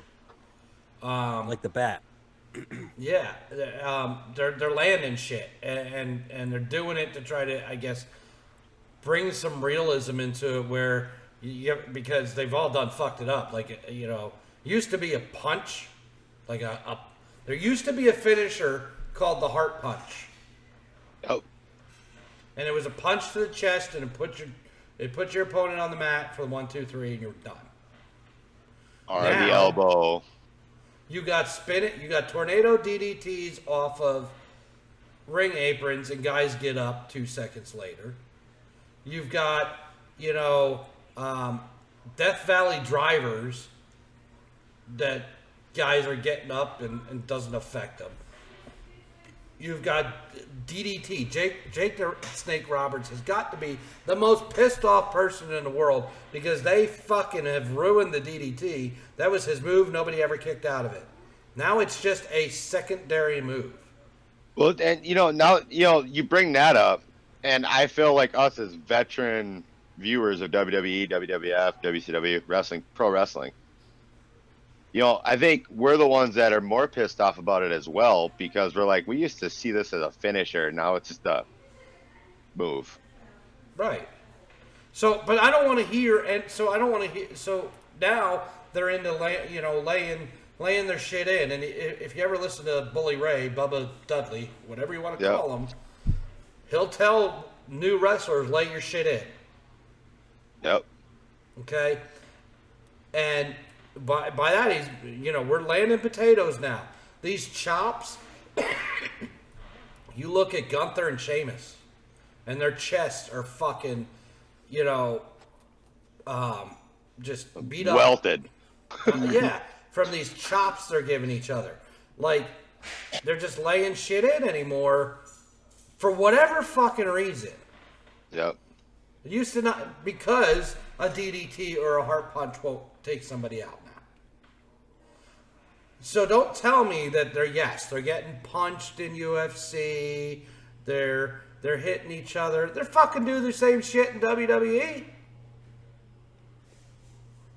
Yep. So fucking, prove me the fuck wrong. Prove Andy wrong. Email that it. that the UFC and any, mixed martial arts, professional, and I'm talking professional mixed martial arts on the big levels. So we're talking, Bellator, UFC. Prove to me that they're real. One of these guys wants to step in the fucking cage with me and choke me out, fine. If that's how we got to prove it.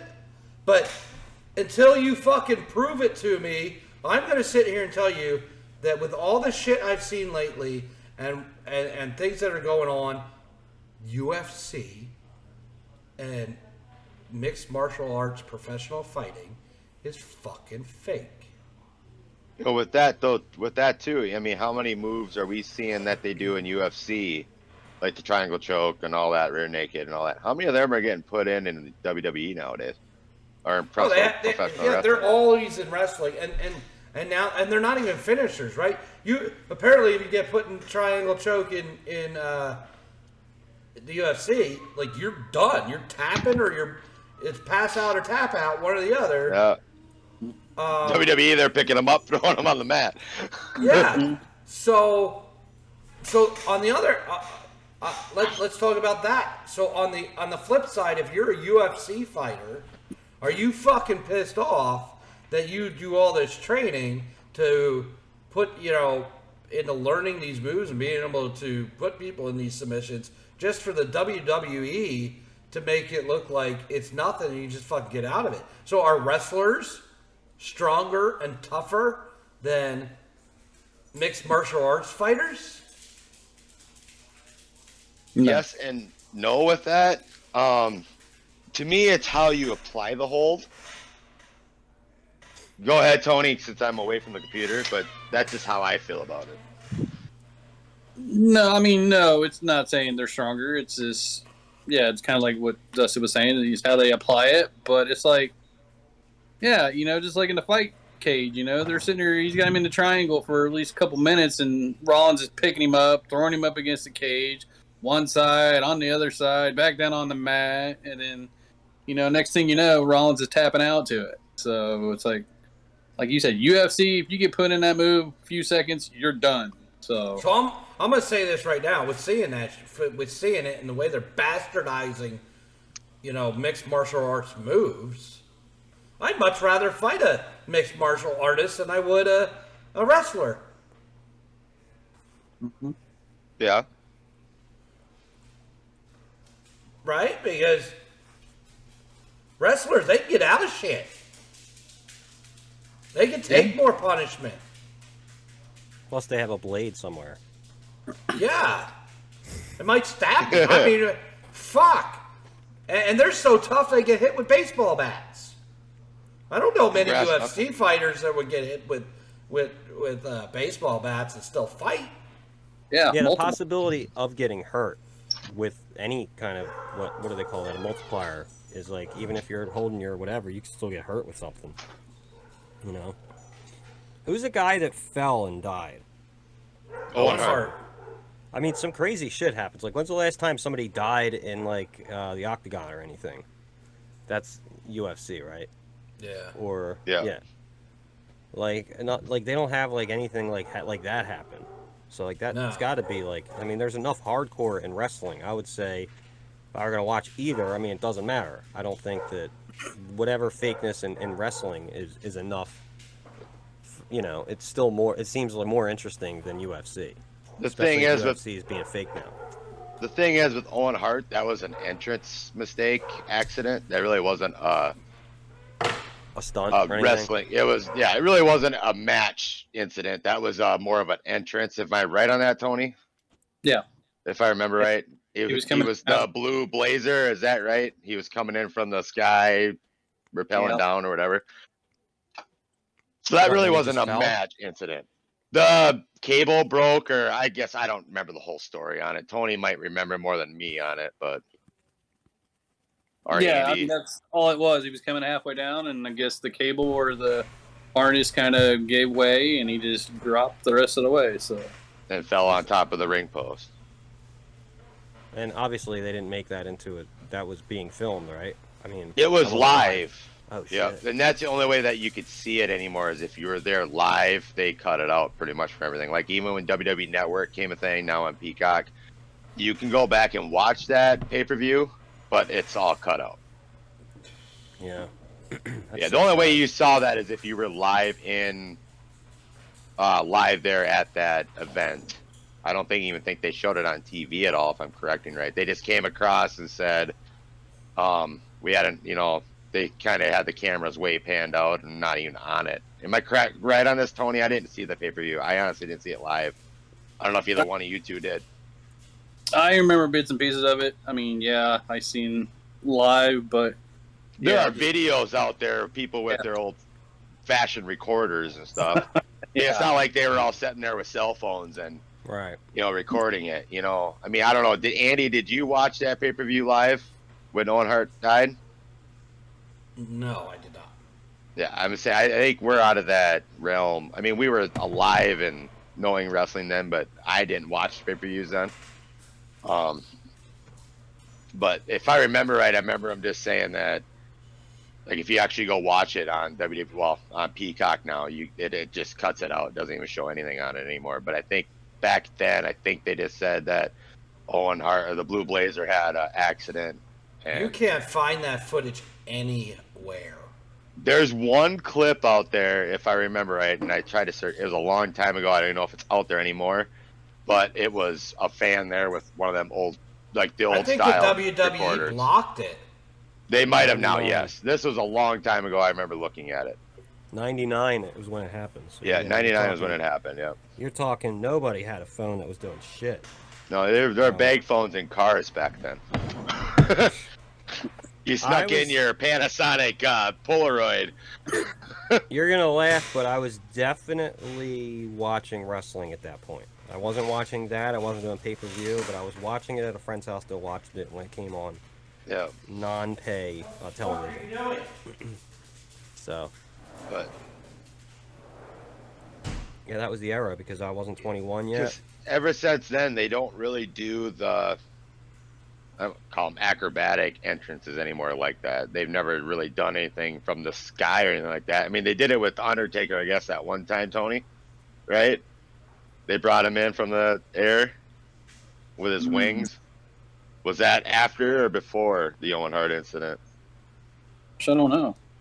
I mean, but other than that, I don't really remember anybody else coming from the sky. I mean, WCW did it with, was it Sting back in the day? They had him rappel down the one time. But otherwise, I don't remember really anybody else rappel, like the entrance coming from the rafters. Yeah, no. In my opinion.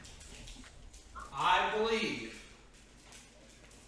and somebody can correct me if I'm wrong by looking up the dates, but I believe the Shawn Michaels SummerSlam entrance, I think it was SummerSlam entrance, where he zip-lined in, was after Owen Hart.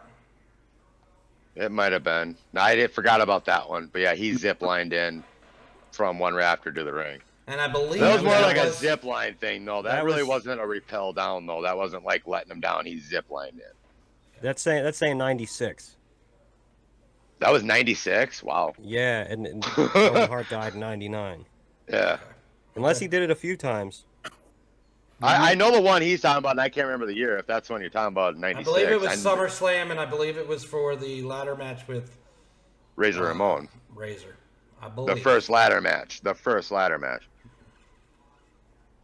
Yeah. I know it was a while ago, but like I said, the only one, and I don't know when The Undertaker got rappelled down with his wings and all that time. I don't know if that was after or not, but And I know Sting did one, and I remember watching a show on him saying he never wanted to do it, but they talked him into it or whatever. And that's why I feel that one was it. The Sting one I feel was after the Owen thing, because he didn't feel safe doing it, but they talked him into it. If I remember right, I don't remember. I can't remember off the top of my head, but what even I saw it on. But I'm sorry it went back to wrestling, but the whole point is, what happened? the UFC is fucking fake. Prove Andy wrong. Email us at backtalkus@gmail.com and prove Andy wrong that UFC is fake. Damn true. Because none of us can honestly say what we feel on it, because I don't watch anymore. Justin, do you don't watch UFC much? You said, right? Like, not ever. And Tony, No. did you or have you recently watched any UFC? Not recently, no. I mean, I watched it back in the day, but yeah, not anymore. Yeah. I still watch it, but I'm saying it's fuck fake. Yeah, sorry. Check this out. I came across this. This is Vince McMahon trying out that zip line. that's the zip line. Him. Nice. I just like what he's wearing. He's clearly like wearing like his I'm not. You Like, have that's to what he look wears. You know? Up, you have to look up Vince McMahon's music video if you think that's funny. I'm going to. Oh my God. That gobbledygooker thing. Let me tell you, I like watch shit that like annoys me on purpose. Like that's like like bad. Okay. Like I said, bad movies on purpose, and like that. Mean Gene, whatever his name is. Like I was just cringing. I was like, oh, this is so good. we came down to the conclusion that I wish we didn't come down to a conclusion, but we were talking last week on this whole White Rabbit thing. So with what they did at Extreme Rules, how do you guys feel about it? With the whole Bray Wyatt thing, even though it's more than likely not the end of the White Rabbit, do you think they did a good thing there, or do you think they could have did something different? Tony and Andy. I'm gonna go first because mine's just a bag of wind, but it's a reference to anybody that cares. I think the ultimate thing when they're finally done is somebody's gonna come out and get in a bathtub filled with water, and then they're gonna have somebody throw in the radio playing White Rabbit right at the peak point, so that electrocutes whoever's in the tub right when White Rabbit peaks. You guys, Andy, you haven't seen like more than 3 movies, but that's from Fear and Loathing. Yeah, Fear and Loathing. I love that. Johnny Depp's like, so hold on a second. You want me to throw when White Rabbit peaks? I want you to throw that in there and fucking, he's like, yeah, he's like asking like the thing to be thrown in to kill him at the point where that song gets to like the hilt, feed your head. When White Rabbit peaks, you want me to throw this in there? Every time you guys have said White Rabbit, I keep thinking of that scene. So sorry. Tony. No, you're good. I like that. So, Tony, do you feel like they did good there? I'll go to Andy next. But, Tony, do you feel like how they revealed this, was that cool? Could they done something different? Nope. They did it perfectly because, I mean, there was nothing there for him to, show that he's going after somebody or, he's going to have issues with somebody. They did it. I mean, yeah, it sucked you had to wait till the very end of it because you got the White Rabbit at the very beginning when the Sheamus and all them are in the ring. That just cuts out and goes to that teaser. And then at the end, yeah, you have him come out. So, yeah, I mean, that's the only reason why they did it because there's no beef going on, so you couldn't have him come out in the middle of anybody's match. How about you, Andy? Could they have done anything better, different, that you would have liked better, or do you think they did it right? No, what they did. What they could have done differently, I'm not sure if it would have been better, but we have still not yet see on TV these red lights and the White Rabbit music. That's where I was hoping one of you two would go. Okay. However, I'm gonna rebut something Tony said. He's like, "Oh, it sucked. You had to wait till the end." Tony, if they had put that at the beginning, middle, or anywhere else in the show, does anything after that matter? Well, maybe the cage fight at the end, but Nobody would be paying attention.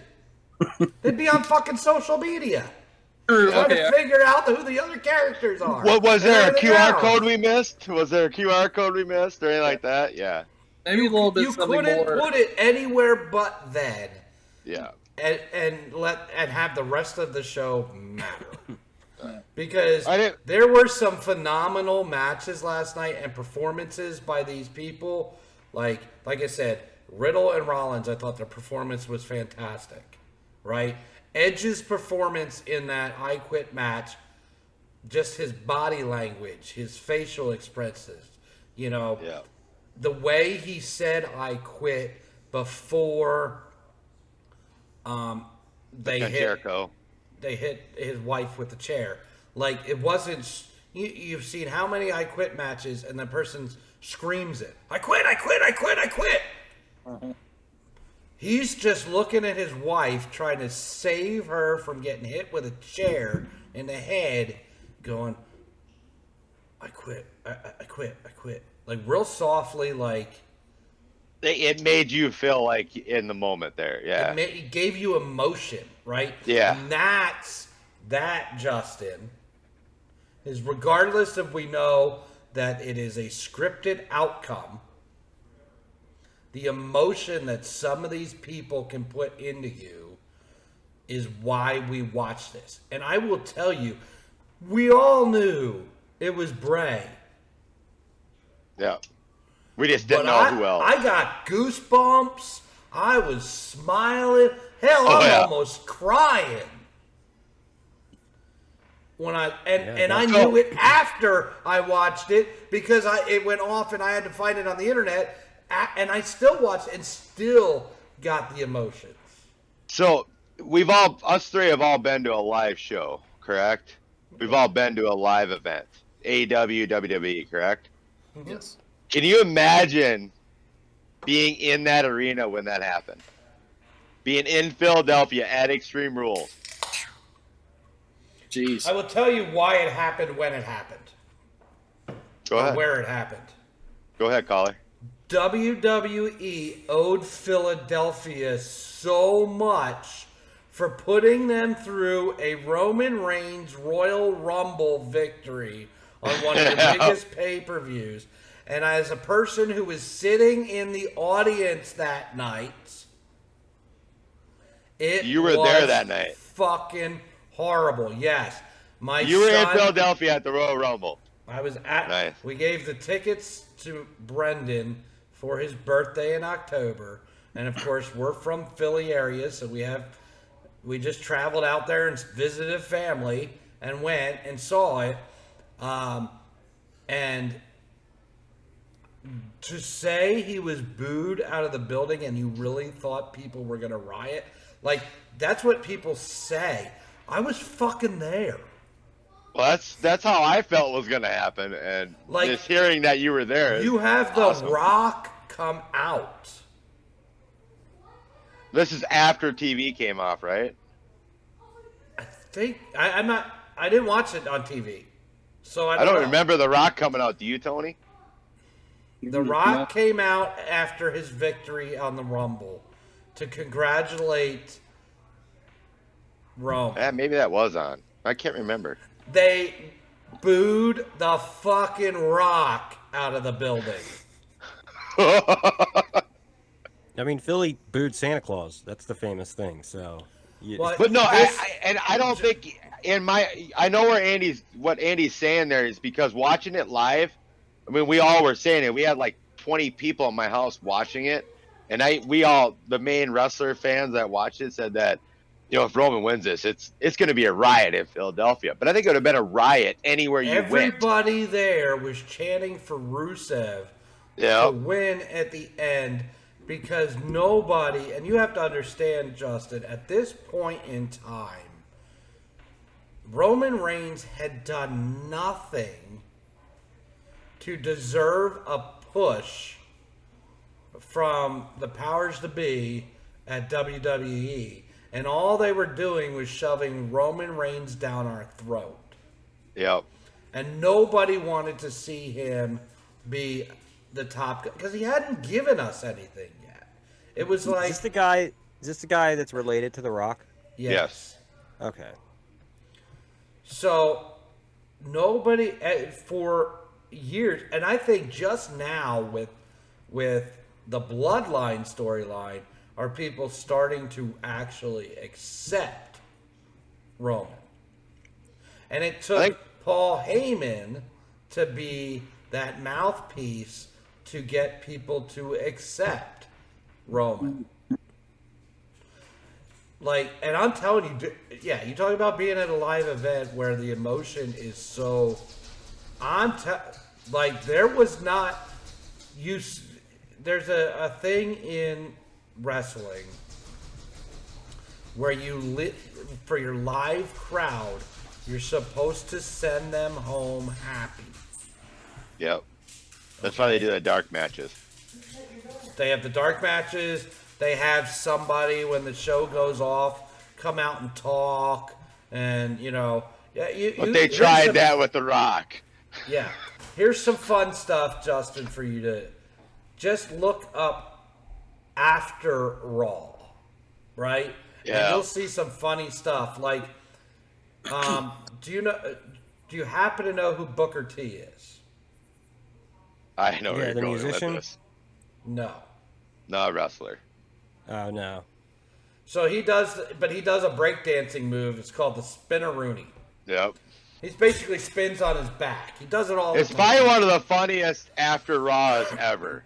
There's a thing that wrestlers do to each other where they try to get them to break character sometimes.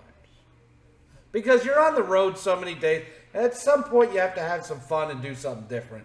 So, and especially at house shows or you're off the air where it's not on TV, right? So, this is after Raw is over, is off the air.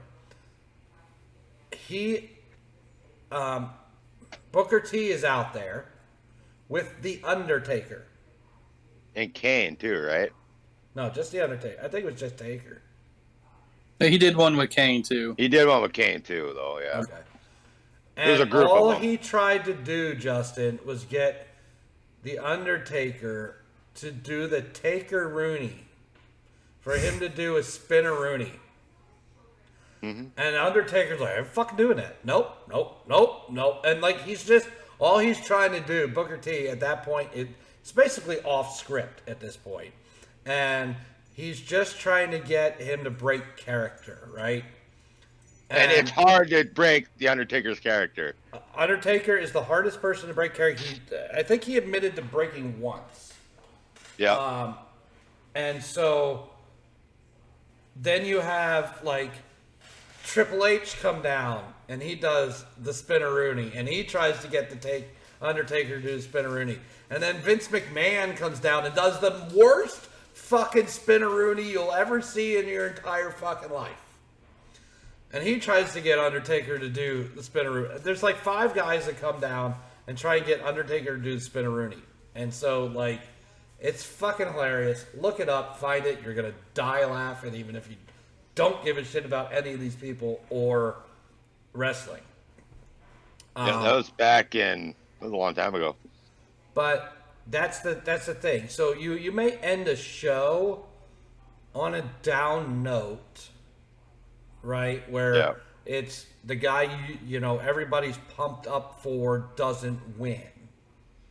But you do something after the show is over to send the people home happy. And it didn't happen. I would say the Philadelphia Royal Rumble is about the only fucking time that has ever happened where the fans did not go home happy. There wasn't a damn person walking out of that arena that was happy. And I'm surprised there wasn't a riot. I'm not surprised by it. I'm not surprised by it being Philly. Because it wasn't just it, but Justin, it wasn't just that it was Philly. It would have been any WWE arena, wherever they held it, been the same exact way with what was going on at that point. We were getting Roman Reigns stuffed down our throat, and none of us were happy. I mean, you had your Roman Reigns fans, but they were few and far between.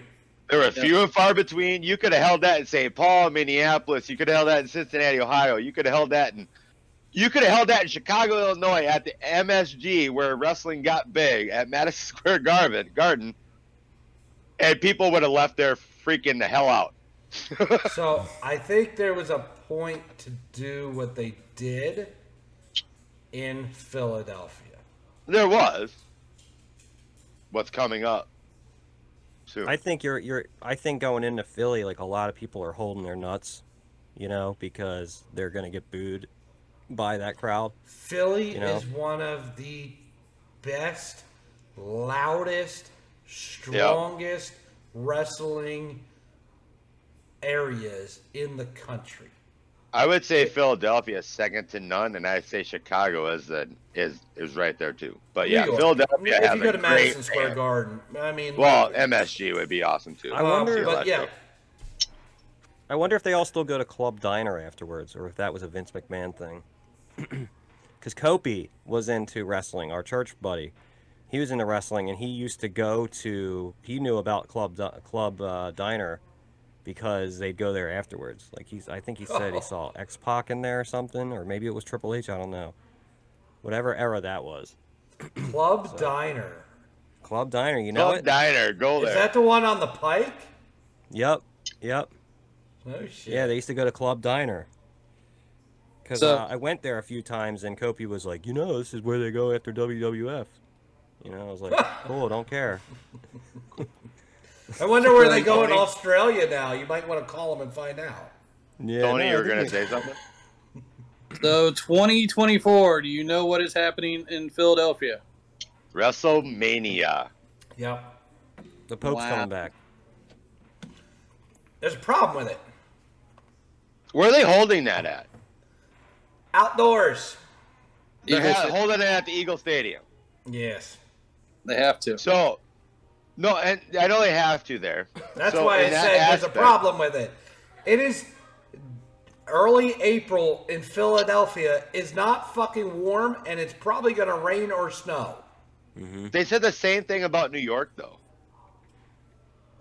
You might have a freak day. That was in New Jersey, I guess. You know? Because It that's snowed where in they play. April before. It wasn't in New York. It was in New Jersey. But generally But- speaking, like it could easily snow on Easter in Philadelphia. It So snowed in April before. I saw like a thing that Ric Flair let out the emblem. I thought that was on Extreme Rules, but I guess it wasn't, or was it? I don't remember seeing it. Well, Or Lawler, was that just like an off while they were doing their videos? It was for the fans. I don't know. Lawler announced at Extreme Rules. I guess he Or did it- Lawler, yeah, it was Lawler. Sorry, He might have did it pre-show. I didn't watch pre-show. What so did he might have announce? the That- emblem, like the. Yeah. He came out there with the Liberty Bell and everything. I didn't watch it, but I just saw. a Oh, clip because of it. I've known for like 3 months it was in Philly. Yeah, but they were gonna let out the emblem or whatever, like the graphic, whatever you want to call it. So what is it? It Tony. was just basically it just had the Liberty Bell in there, and it had the WrestleMania 2024. So, I mean, it wasn't nothing. So I think I know where Tony's going with this. We got one person that's from there, one person that lives out that way. Do we go to Philadelphia for WrestleMania? Are we going to WrestleMania? We're taking Justin. Coming to my environs, I guess I have no reasons to say no. I'm curious, how much is a ticket to that, John? Depends where you want to set. Yeah. Where you guys would want to sit. You almost had me saying set. To be honest, well, I don't want to be in the nosebleeds because, again, it could be 30 degrees. Yeah. I'd be thinking at least $1,000, if not more, per ticket. Where we'd want to go. I guess I never really looked at WrestleMania tickets. That's ridiculous. Has any of you have either one of you three or two? That's how much they pay me, right? But are you talking Yes. like floor level? But if we play our cards Let's right, set next to this if we thing. play Let's not- our cards right, one of us could get in the ring for WrestleMania and bring our entourage. Or we Yeah, could just sure. win this and we could go to WrestleMania. I'm Yeah, not showing my I gotta- number so people I can gotta think go it's get one Snapchat. after this. What time are But- they? What time are they doing that tonight? 10 o'clock. Drawings What at time? 11. Drawings Oh, at okay, 11. you can buy them up until like what time? 10 Right o'clock. before it. Oh, okay, up until they call it. Okay, cool. I got time.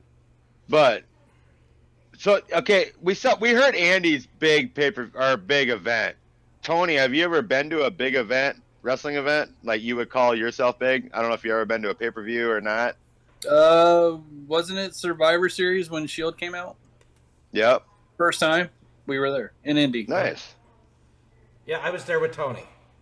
Yeah, we were there So when the you- Shield came out the first time. So, Andy, you've been there in a couple iconic pay-per-views. Yeah. Yep, it was in Indy. They came out against Ryback. Yeah, I remember Yep. that, yes. Mm-hmm. Yeah. And we were sitting there like, who the fuck are these people? Oh, that's what everybody was doing until they start. Well, us watching at home, we are like, "Oh, this is Seth Rollins and them from But NXT." you could It's see who they were when we're in the second level going, who the fuck are these people? like... Yeah, because they had the black That's hoodies cool on. though. Mm-hmm. Yep. I haven't Yeah, been I've to been to a any, but I couple have been to their pay-per-views. diner. I've only been to one pay-per-view. That was Extreme Rule, or Elimination Chamber in St. Paul, right before the WWE Network kicked off. For the last pay-per-view to go off, but that was all right match. But my highlight, in my opinion, was the episode where Randy Orton burnt down the cabin for Bray Wyatt back then. We were in St. Paul or Target Center, one of the two in Minneapolis. You know, it was all on the Titantron or whatever. That was pretty cool. But we got to see the Undertaker live in Minneapolis on the Go Home show when he was wrestling Brock Lesnar. It was Brock Lesnar's welcome home party or whatever. But met a lot of wrestlers back in the day. I mean, I guess that's the other question I got for you guys before we get close to the end here. I know we're getting close, but have you met any wrestlers that you're proud to meet? Nope. Yes, they all wrestle here locally. No, I mean like big WWE or AEW wrestlers. Have you been like out after the shows and met anybody? No. Nope. Really? I know this doesn't count. Obviously, I'm not stupid enough to think he's a wrestler, but I was once on an elevator with the Incredible Hulk. Can't remember his name. The actor? Lou Lou? Ferrigno. Yeah, Lou Lou? Ferrigno. Yep. We've actually me and my so wife. the question is, you were on an elevator with him. Did you just stand there going, I'm in an elevator with Lou Ferrigno, or did you say something? No, Yeah. there was a guy that bought a muscle magazine that he was in, and he was spending the whole time going, "Look, I just bought this. You're in it. It's crazy that you're here." He was doing something there that was like close by, like convention or something where. Yeah, but how were you reacting? Oh, I was like, I kind of don't know who this is, because I didn't watch the original Hulk, and it was way before he was on like King of Queens and like and kind of like the internet and all that stuff. So like I was told after the fact he's a bodybuilder. He used to paint himself green. I'm like, okay, I get it now, but I wasn't at all starstruck. See, I would have been like, "Oh, don't make him angry. Don't make him angry." I He guess did I talk lied. funny, and Sorry. he did talk funny, and he had he's deaf in one ear, so Yeah. I Oh, remember really? that. Yeah. So I guess I did lie. I have met a wrestler, but I went to their like show where they talked about stuff and then they signed their book afterwards, and I got the book. Mick Foley. Yeah. Mick Foley. Yes. I've also had a very close encounter with Mick Foley. I wasn't gonna fuck with him or bother him, but we were on the PA Turnpike, either going to Philly or coming back, one or the other, and we were heading out of the rest stop back to our car. He was heading in to the rest stop. Cool. So, but I was, and that was when Brendan was young, and I kind of kick myself now, because Brendan was young and into wrestling, and I should have probably gone and introduced Brendan, but I didn't. Yeah, we've been at a few live shows. Sioux Falls, back in the day they used to hold live shows, and then right across the street from the arena is Buffalo Wild Wings. So we got done with the show, went there, and Jimmy and Jay Uso and Naomi were in there eating, and I just walked up and said, "Hey, just thanks for coming to Sioux Falls. Enjoyed the show. Good luck in the future, whatever." But we were in Omaha for Raw on a Memorial Day. And the hotel we stayed across the street from the arena, that's where all the wrestlers stayed because they were going up to Sioux Falls the next day. And we got to see Booker T. We saw a lot of people, but the lobby was so packed because everybody knew that's where they were staying. We just went in the bar to have a drink, and Sheamus was at the bar. And we're sitting there just chilling out, and Janelle has her shirt on for Sheamus. She was a big Sheamus fan. She still is. And we sat there, had a conversation with him. Everybody came in. Hey, Sheamus, can I have your picture? Yeah, whatever. He ended up calling down a security guard to make sure he wasn't getting hurt. We're sitting there just talking with this guy, as a person. And we went to pay our bill, and Sheamus picked up our bill at the end of the night because we were such great. Right before he left, he goes, you guys want a picture or not something? You guys been sitting here talking with me. She loves me. I'm like, hey, just talking to you is enough for me, man. We're having fun. And the bartender goes, well, he took care of it, the guy that just left. And it was Sheamus picked up our bill at the end of the night, which was a feel-good moment. And, at the end of the day, any actor, actress, wrestler, anything you guys see out there, they're human beings. They just want to be treated like human beings. Yeah, you guys. The more grateful you treat them, as more human they treat you, or you treat them, the better people they are. Yeah. Yeah, that's our feel-good story there.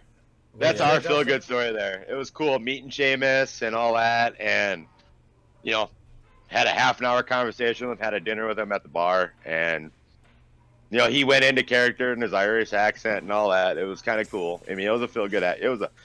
Because there was a hurricane hitting Tampa Bay at that point, and he told us, I'm like, so what are you up to next? And he goes, going home. I'm like, oh, to Ireland? He goes, no, Tampa Bay. Gotta go protect my house from the hurricane and all that. It just felt good just touching base with a person, not a superstar, a person. And I'll never forget that moment. It was fun talking with him. That's cool. Yeah, man, you got somebody to pay your tab. I mean, there's no better story. It wasn't just that though. He didn't have to do that. And I know, if I see him again, I'm giving the money back. But yeah. I'll probably never see the guy again, like in that personal aspect. But just watching people come in, it makes you respect that. Hey, we're just normal people, and he's trying to sit there and have a good meal and just try to relax after a show, and it just shows the respect they have for the people that respect them in the same aspect. Yeah. It's got to be weird to have that fame. Like, you sort of want that. I mean, can't really. Do you want that though? Is the question. Do you want that? Yeah, I mean, I think if you're doing something that's in the live or whatever the public sphere, going in, like, if you get popular enough, you're going to be famous. Like, I think eventually they get too much of it and they want to be down to earth and they want to be treated like a normal person. But do we not want the millions? The And millions of podcast viewers? Of course we do. yeah, but don't not with losing your anonymity though. I mean, but Justin, you saying and you play, right? Mm-hmm. Say you're playing at this bar that's supposedly gonna fuck you. Whatever. But yeah, it's not so much the bar; it's just shitty people. And not downgrading the bar. But what if someday you get recognized, like, say within the next 3 months, that someone walks in and listens to you and being like, hey, you could be this next superstar. Would you rather do what you're doing now, or do you want to be that superstar? No, I mean, I'm cash rules everything around me. I'm getting the money at this point. For a while, like, when you get to be this age and you have to worry about buying yourself a box, like, that changes. I still would want to have anonymity though. I would rather like somehow be like Buckethead if I could, like where like I could take the bucket off and like I could be myself, and nobody knows. But I don't think you can do that. I think it's weird that that you get famous and then that just kind of they have their way with you and then they're done with you. And I think that fucks people up because you want to stay on top forever, but it's always 15 minutes for whatever it is. I think that fucks people up, and you see like a lot of like drug addicts, like especially kids. So if you let out that one-hit wonder, let out one hit song, are you happy with it, or Justin's gonna get canceled? Justin's gonna get canceled. See, what's gonna happen is Justin's gonna get famous, and then they're gonna find the podcast, and they're gonna go back to last week's podcast where he was making fun of Brad, and just like they did with Trump when he was talking about that one reporter, and Justin was talking like he had an issue. Justin's getting canceled. I think he froze, or he actually froze. One of the two. I think he actually froze. He might have actually froze. I think he actually froze. But you did just bring up the cock, and was our president, former president, whatever he is now, our fan club. But he did get married over the weekend. He did, and so that was kind of like the final topic I was going to bring up. But we're going to let Justin load back in, and while he does, I'm going to let you rank my top 3 wrestling events that I've been to, which you think is the most iconic moment. Well, I've only know of 2. Okay, so we have the Roman Reigns Royal Rumble. Okay. Yeah. We have and the Shield return. We have or the Shield debut. Shield debut. And I was also at the Monday Night Raw, the first show after Paul Bearer passed away, and the Undertaker showed up, and that was also when Punk took the urn. So your top 3 out of them shows that you've been to. Yeah. I'm gonna say the Royal Rumble's last. Gotta be 3. Okay. I'm gonna say the Shield debut is 1 and Paul Bearer's 2. See, for me, The Undertaker 2. the Taker. Tony, I want to hear your thoughts on this though too. He was at one of them. Rumble, Survivor Series, Taker. 3, 2, 1. Well, 3, 2, 1.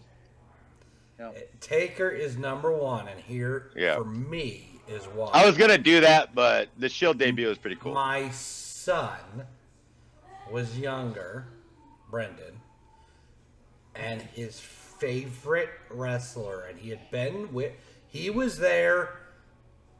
Was he at Survivor Series with us? Yeah, he was. Yes, yeah, we went to Survivor Series with us. Yeah. So he was at Survivor Series with us. But of all the events that I had taken him to, he had never seen his favorite wrestler.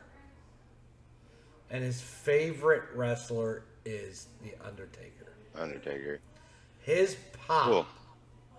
His pop when the gong went off, to me, made that my number 1 moment. You know, knowing that with your son, you know, just seeing his face would have made that number 1 for me. Yeah, for sure.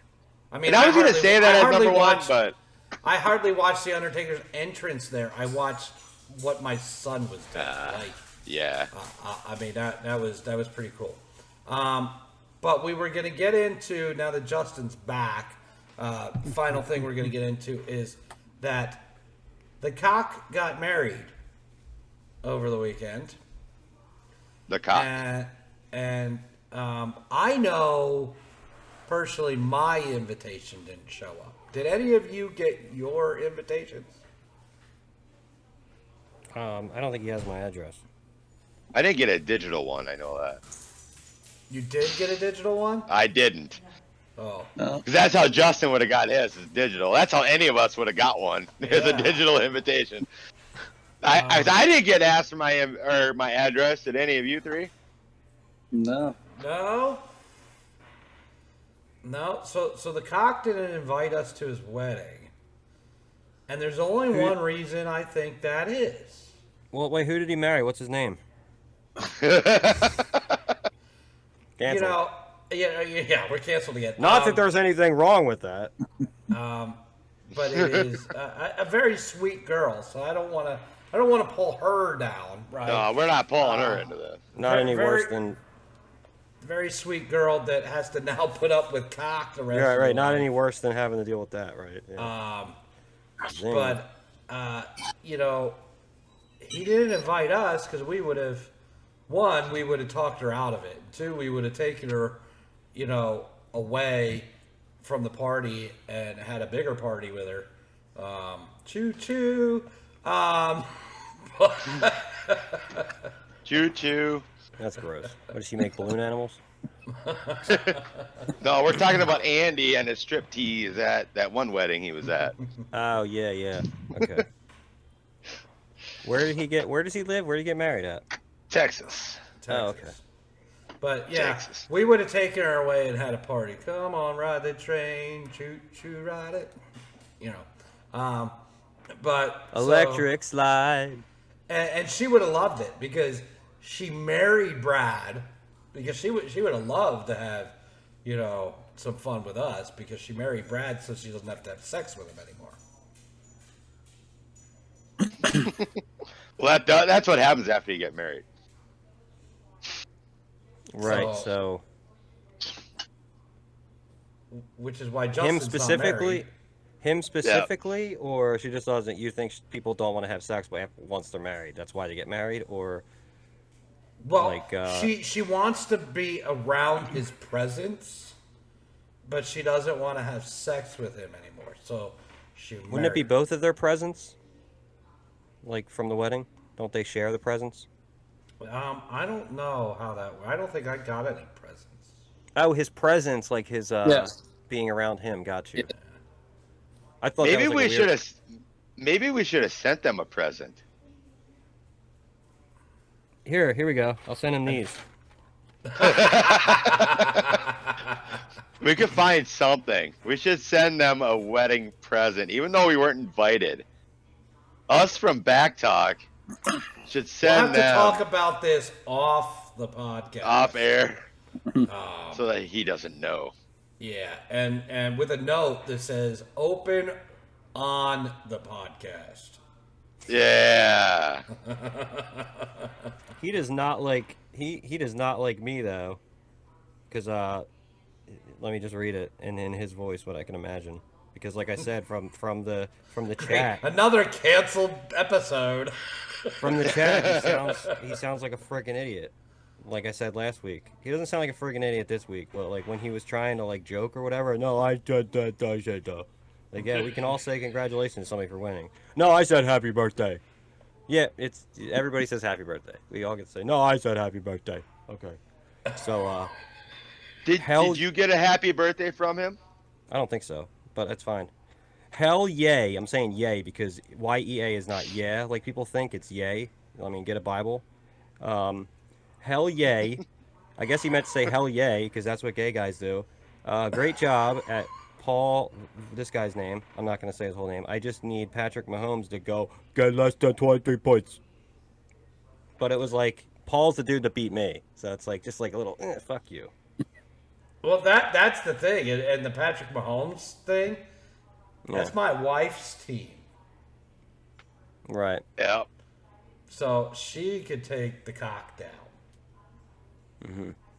with 23 points for Patrick Mahomes tonight. But What? Who's Mahomes? Wait, the guy that beat me has Mahomes in his name. Is that okay? yes, Paul. But he doesn't have him on his team. He doesn't have Mahomes on his team. No, is that his home? he Is that just his found home? he just found a name. His country home or country roads take Mahomes. What team? All right. So is that his like? Is that his team? That's that just he a name. watches? Honestly, that's a popular name in fantasy football right now. Right, but is that a team Is that his home team? That quarterback or whatever? No, Okay. no, not Paul. I believe Andy. Correct me if I'm wrong. Paul's in Nevada, I think, but he fights the fires in Arizona and California. So his Andy team can correct me wrong when he gets in back. that area, his team would be what? Well, it'd be the Rams, the Chargers, Okay. The Cardinals, Raiders. depending on where he's at. Mm-hmm. Yeah, maybe he's originally from KC. We don't know. We honestly don't know. Yeah. Paul, let us know. If I get Why is your canceled name for- Country Roads Take Mahomes? If I get it's funny, it's clever. If I get It canceled is. for talking trash in fantasy football that you guys got me into, then it's your fault. Yo, we gotta talk about Tony's new name. Yeah, let's do it. I don't even know what it is. Give me the trophy. Give me my trophy. Give me my trophy. Is it What gimme or trophy give? are you getting, Tony? Give me my trophy. What trophy? What Andy? What trophy is Tony asking for? No, I asked Tony what trophy he thinks he's getting. I'm getting the very last place trophy, so whatever it is. Horse's ass, is that what it is? Horse's ass. the horse. The horse's But- ass trophy. I'm But- looking at the schedule for next week. And we got Country Roads Take Mahomes and Paul playing Tony next week. Oh, fuck. Paul just got his first win. What kind of matchup we getting out of that, Andy? Another Tony L. I need a trade. We Does need more anybody know who I'm trade. playing? I need a trade. I'm looking it up right now. Hey, Justin, you play a pretty tough opponent. Yeah, was it you? No, I already played you. no, it's not me. You beat me, so I'm it's sorry okay. about that. But you play No Fun. Oh, cool. You play Miss No Fun. So it's gonna be no fun for me, 'cause I'm definitely losing. Dude, I don't know. I That could changed be a my good fucking matchup. I changed my fucking lineup for next week during last night's game. I'm like, fuck this shit. Went to week Watch 6. for I'm like, fuck these injuries. guys. Injuries happen. I know. Well, and fuck all these that. guys. I don't want to look at them on my roster right now. I want to reload this thing and see these fuckers on the bench where they belong. I would tell you the Fucking thing. shit. that That's pisses the me thing with off. fantasy football. They can go bad. Like Andy's lineup this week, they could tear it up next week. He could reverse it, throw his bench in there. They could suck next week. Oh, you guys fucking wait. You guys fucking wait too, because if the fucking app would let me already, I'd be picking up somebody off of FA. But it's not fucking letting me because they're all still locked. So There's Andy, games going who do on. you play next week? I don't know. Yeah, who's everybody playing again? You I'm get to play playing- Nelly. Oh, she's getting an L. I thought you were gonna say something else there. He's getting a But ramrod. I thought you threw out some smack talk on here with what did we call Nelly last week in the podcast from the emailer? Big titties. What was that hefty- Tipmaster? Is that something right? Tipmaster. So you're playing Tipmaster. You got Boyd playing Asphalt Guy, and I get the Mouse next week. Little battle at the top of the division. Fuck Could yeah. be fun. I'm gonna be rooting for you. I'm taking down the Mouse. I'm going to Disney World and I'm gonna take that Mouse down. I'm gonna be the first one to congratulate you. I'm doing that right now. Congratulations. Would somebody said like this poor girl doesn't know what the fuck she's getting herself into. Like now she has to live with the guy. Like I'm gonna take this Mouse down. like what is he gonna go to bed with the bat mask on? Like I don't fucking understand. Like Yeah, take your pants off. Let me take your pants off. Especially, I mean, let especially me see you take like, your pants off.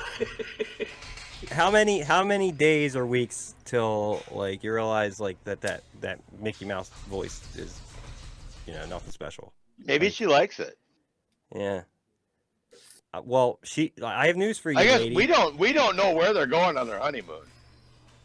Yeah. Oh, you guys seen? I can't remember. Disney what. World. No, They're going to the House of Mouse. The I seen House you of go- Mouse. I can't. I'm on my phone, so I can't look it up. Aren't they on a boat? She's gonna fucking drown him. Yeah, it's gonna be one of those stories I see on YouTube in like a year where it's like, suddenly The like, he went on a boat newlyweds, and then he fucking disappears or accidentally falls off the fucking boat or whatever. They'll be like accidentally, but we found blood on the on the starboard side on the fucking deck. It's like Like so here's the thing. They've not lived together yet. She doesn't know what the fuck she's getting herself into. All I see on their Facebooks is wife now, and I should say future wife. I'm gonna say wife is corpus bound, and they're in Seaside Villa. So I don't know where they're going from this. So they're just going to Corpus Christi? Is that what they're doing? Well, they're right by the little golf down there, so I'm guessing they're getting on a boat. I don't know what they're getting on. Nothing. Well, that's Brad hasn't that's posted anything. Corpus Christi's there on the Gulf, isn't it? Yep. Yep. They're down there on the Seaside Villa. I don't know if they're getting on something or not. She's getting on something, but it won't be for long. Once the honeymoon's over, she won't be getting on it anymore. Do you think the honeymoon is the last time she's gonna have to dress as Mickey Mouse? I'm just Minnie. wondering, Minnie Mouse. Minnie Mouse. Does he dress up as Mickey? No, and make her he doesn't. Like, are they No. furries? No, he doesn't. He doesn't see him. You would think he would see himself as Mickey, and he wants to fuck Minnie. No, he sees himself as wanting to fuck Mickey. That's all. He's not Mickey. He wants to. So fuck are they Mickey. That was furries? my joke. So, like, well, maybe he's being like, maybe This he's is so mean, by the way. This is. I don't know the guy. Well, we have not heard back from Cock. I on how just many know he weeks. beat me, and I hate him. Like I We have hated not Blair got an when he beat email me. from Cock, so hopefully we're calling him out. We Yeah. need an email. God damn it. maybe he'll fucking meet me in the cage, and we'll find out if this shit's fucking real. Exactly. Ooh. Do something. Yo, maybe I don't know. Maybe he'll do a Mickey Mouse impression for us if he comes back on, because I haven't heard a good Mickey Mouse impression in 5 seconds. So Let me take your pants off. whoa, did Mickey just walk in here? Whoa, see? So maybe God. he's submissive to Mickey, and so maybe when she dresses up as Mickey, he dresses up as Pluto. No, he dresses up as Minnie. That's what it is, and gets fucked by Mickey. So they are furries, is what you're telling me. No, I just think he's a adult male that's into Mickey Mouse, which is worse than a furry. Tony, Yes. adult male into Mickey Mouse. I thought we decided that No. Tony likes Disney World. No. But so all right, Justin. Before case, I do as well. before I say what Tony does, what do you feel about these people that plan their trips to Disney all the time? It's not the first time they've been there. They've been there a few times, and every time they go, they have to buy a new like Mickey shirt to go and wear it at fucking Disney World or whatever. What do you feel about them? Like it's a couple thing. Yes. Oh, that's cute. I got nothing against that. I think it's You guys fucking have gay. you guys have a thing you like to do together. How is it gay? It's a man and a woman doing something. It couldn't be any more hetero. But you keep saying that Brad's gay, but it's still really a man and a woman doing something. Yeah, but Tony didn't beat me at fucking fantasy football. Yet. And well, I hope Are hope you he does. eating those beans just to eat them? yeah, because you're a pussy and won't do it even though you lost the bet. So somebody has to. You want to No, get in the it's gum. cage? It's gum. You want to get in the cage? Call me a pussy? Yeah. Wait, is it a cage you're gonna put me in, like a dog cage? Yeah, I'm gonna lead you around a fucking collar too. I'm gonna lead you right to the mouse.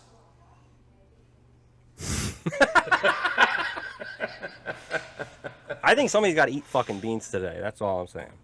Maybe you both eat one because nobody won. All right, so here's the deal on the beans, and I agree. Somebody needs to eat beans today. Dustin, do you have the spinner? He is there. There we go. Okay. I'm just gonna get my beans ready because it's gonna be me. I do have the spinner ready. But Andy, I want to go back to our bet before we go into that. Can we just do one for the spinner, by the way? No, there's 2 spinners today. No, one spinner. We'll just do one. The number of beans will be one. and No, we then got two do spin- we got a for the number round. No, we got Spinner 2 and- spinners We today. got a number spin. That's the way we I do have it. I have all of our names on it with numbers 1 through 5 on the spinner today. But I'm gonna take a punishment on this, and I'm gonna eat 2 of my beans, Andy. Okay. Okay? Because I'm gonna, if you want me to eat 3 for being half wrong, I'll eat 3.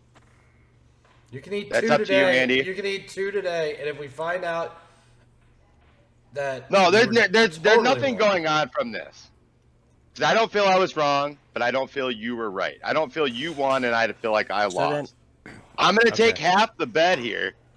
Do you want me to eat 2 or 3? 2. You want me to eat 2? Okay. Yeah. But can we do What the if they're spinner? white rabbit tonight? I got the spinner. Well, I'm gonna do mine, and then we'll do the spinner. Okay. I'm gonna take my punishment for being half wrong on this, because I did say the white rabbit would be revealed in all this. You know, I'm gonna take my punishment because technically I agree with you. The White Rabbit wasn't revealed, but Bray Wyatt did reveal himself. So I'll take my 2 punishment. I got buttered popcorn or rotten egg. That's a great one. Yeah, I I just love gotta it. find it. I'm gonna need a flashlight in case I go. He might be done after this. I think Rotten it's this egg. one. Fuck that. Jesus. I think it's this one. Looks right. Anybody All out right. there? All right, here we go. We're chewing. For those in listening land. The rotten egg is in the mouth. Oh no, it looks like he's There's a okay. little bit of a wink. Maybe buttered He might get- popcorn. It's a I neck think you got twitch. something different. It's a neck That's twitch. butter popcorn. Oh, good for you. I had you a few times. Got lucky. Got lucky there. He's gonna get lucky 2 times. Watch this fucker. And then I got cappuccino or liver and onions. That's an easy one to find. He's gonna like Oh, it either way. liver and onions. You're gonna be okay either way. I'm gonna be okay either way. I don't mind liver and onions. So you have to eat 3. I can do that. That's cappuccino for sure. Wow. Oh God. Andy, I'll eat one more if you want me to. I'll do one more. I bet some. Nah, that's cool. I got lucky. All right, let's get So- on with the stupid spinner. So I'm gonna spin the name first. Oh, fuck. Well, you guys share it so we can all see it. I'm working on that. The stupid shit we do for podcasts. You people better fucking like this stuff. Better send So, an email. I- And ask me about my sharts. Okay, speaking of that, we all ate a bean last week, at least one. Did anybody have the sharts last week? No. I did not have any more sharts. All right. So our names are in here just like 400 times. Well, 400 divided by 4. But, All right. Spin that bad boy. Make it me. Come on. well, I know it's going to be me. I'm going to get my colorblindness ready. Jesus. Justin. I knew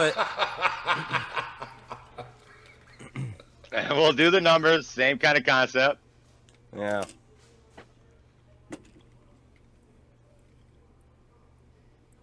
Five. Just do it. You should have just said 5. 20. Yeah, right. I'm not doing 20. Why is 20 on there? Because, well, you had to leave your for your birthday extravaganza, and you missed the after party. We figured we had to punish you a little bit. Oh. Yeah, I'm not doing 20. I don't even think I have 20 left. We can do 5. How about All right, that? 5. 20 means the maximum 5. You can make a deal with one of the other 2, but I'm gonna say 5. I don't know if the other 2 want to let you off any better. That's good enough for me. All right, so I got. What the hell was that? Tutti Frutti? Tutti Stinky Frutti. Socks. Oh, your stinky socks. Great, here we go again. You're gonna eat them with the chewing gum. Hey, Tony. Yeah. You can choose 2 that you got to eat with him. Tutti Frutti. And I will join. I will join. You I pick can't. the 2, we're joining. You don't have your beans with you? No. Sorry, Justin, you're on your own. Because I already ate mine. I mean, you can eat one more with them. Okay, Justin. Yep. In these 5, you get to choose one that I get to eat with you. You just ate one. I'll Why eat do you want another to one. punish Yeah. yourself? I don't mind punishing myself. I'll have the sharts tomorrow. It's Well, fine. there's no fun. He You want to punish wants the somebody that short. doesn't want to do it. Dustin wants the short. Because, to be honest, I had the sharts the next day. So, All right, you're definitely eating one because you lied. you pick the one in this one or the next 4. Yeah, let me just do this one by myself. I cannot think wait this to is- put this reel together about Dustin. It's gonna say, "I like cock. I had the shorts." I got to go get some alcohol before I do this, so give me a couple seconds, all right? By the way, guys, I'm watching Raw right now. Not looking good for any of us. What's that mean? Oh, well, discuss it. I'll be right back. Yeah, I need some alcohol. I don't want to discuss any of it because I want to watch it. Justin's We're a little- going to grab we're- his all non-colorblind right, sunglasses. We're gonna have to cut him short of the 5, I think, because we're running a little long on time. We could make the punishment next week, whatever, if you want. Nah, or 2. Well, we'll see how long it takes him to get back. Well, you might have the sharks already. Yeah. Well, he hasn't eaten one yet. He's still trying to find it. Tony. Yeah, he's crooked again. No, I'm back. The fuck are you doing? I'm back to normal. Right? You were not normal? No, I was sideways for a second. So Were you trying to fuck Brad? Sideways? no. Oh, he's back. He grabbed a drink even. Well, that's where he went. I couldn't so- take 20. You guys are all crap. Justin, we either have to eat them fast or cut it short. Which do you want to do? You want to do a couple next week? Yeah, I owe you 5. I'll do 2 now. All right. Okay. And the second one, and we'll do 3 at the top of the next show. But the second one, I'll eat with you, Dustin. So if we come across, we happen to have the same ones in our pack, then We're the next. pretty sure the same. So All right. So this is fucking socks or fucking tutti frutti. Yeah, and you had the stinky socks last time, so you might get lucky this time. Nope. No. All right. I'm gonna be pooping my pants. Oh my god. Ah, fuck me. Jesus Christmas. Oh god damn. What do they do? How do they do this? it's honestly funny. He laid his bottle there, and you heard the piano play. Ugh, It was like fuck. dong. All right, fuck. One more. Maybe I'll do 3. So I only have to Yeah. do 2 next time. But this one you do with me. So find yourself a strawberry banana smoothie. Which And one hopefully is it's that? not dead fish. Now, I had dead fish last week, and I got through that like a fucking man. Right here. Yeah. I don't care about being a man. It's hard to see, but it's a easy one to find if you're not colorblind. Well, if you don't care about being a man, maybe you should hang out with cock more often. No. Am I looking at the wrong one? Yeah, I'm looking at the wrong one. Yeah. I'll show you You've got the right one, Justin. Justin, you got the right one. I grabbed the wrong one. I got it now. Yep. Yep, you're good. All I right, was who seeing gets a the different dead fish? One or both? We'll get dead 1, fish. 2, 3. And we're chewing. And let's see what's happening here. Uh-oh. Let's see a reaction. He's grabbing yeah. the drink. Dustin. I got dead. I got dead fish. I got dead fish. Metro. Holy fuck. Alright, last one for now. Jesus. I'm alone on this one. Kind of excited if it's something new. Oh, butter popcorn or rotten egg? Well, we've Gee already had willikers. one butter popcorn so far. I think they put one good one in this whole fucking box. And I haven't found it yet. That's because it's a random. Fucking hell. Buttered popcorn. What color was that? Would you say it was off-white or white? Yellow. It's like an yellow. That's definitely yellow, okay. Alright, is it like the only yellow one? I have a lot of them. It's this one. Yep, that's it. Let's All go right. rotten eggs. Let's go, buttered popcorn. That might be dirty diaper. Wow, You still- instant. So are you tasting socks with fish right now? Yes, I'm tasting dirty fish socks. With That rotten last one, eggs. yeah.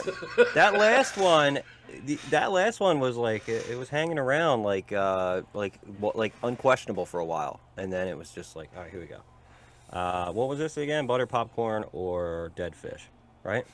Yeah. Rotten eggs. Rotten eggs. Rotten eggs. Fuck, I hate rotten eggs. God damn it. Does it smell like sulfur? We're chewing. Or Chewy. We're making a face and drinking. This is fucking sorcery. Ah, god damn it. That's all I'm doing, man. I can't shart. We got 2 left. We got 2 left for next week. I like farting sometimes and having no issues. How was the rotten eggs? I got 3 out of 3 bad ones. Jesus Christmas. It's the box you buy. It's whatever they send you. It's the good ones or the bad ones. I think that last one gave me a cold sore. What the fuck? Some tough acting and acting. Boom. Good Lord. Well, great show today. A lot of good discussions. Things we're going to have to figure out going forward. We got some more beans next week. We'll hit the round table real fast. And we'll get Dustin going with last thoughts. Last thoughts. Racing season's wide down. I can actually get back to maybe a somewhat normal life. But I want to hear everybody's reaction to it with Andy. Justin's still dying over there. I want to hear everybody's reaction to Andy's question on if UFC is fake or not, MMA or whatever. The UFC, or Bellator, right, Andy? Yeah. Email us Mixed at martial arts, BACC. professional fighting, whatever company you want to talk about. Bellator, UFC, there's other ones out there. Right. Email us at backtalkus@gmail.com. Give us some emails. Looking forward to hearing from Brad. It's been about a year since we've heard from him, it feels like. Last time we heard from him, we got like 3 emails. We haven't got one for a while. I know he's been busy at the wedding. Congratulations on the wedding, Brad. Cock, whatever you want to call you. But, no, everybody have a good week. Hope you enjoyed the show. Let's have some fun and just enjoy life. That's all I can say. It's mental health awareness right now, and just get your mental health right. But just be right, and let's have a good time. And with that, I'm gonna send it to Tony. Tony. Good show. A lot of great topics. Yeah, it's going to be nice to see whatever comes out of this white rabbit thing. See what happens tonight. So, yeah, it's been good, Hopefully next week when we talk, I will still have bad news for you guys because my league fucking sucks. So, yeah, I'm not even going to say it's going to be good. I'm going to probably go, I'm going to go undefeated this year.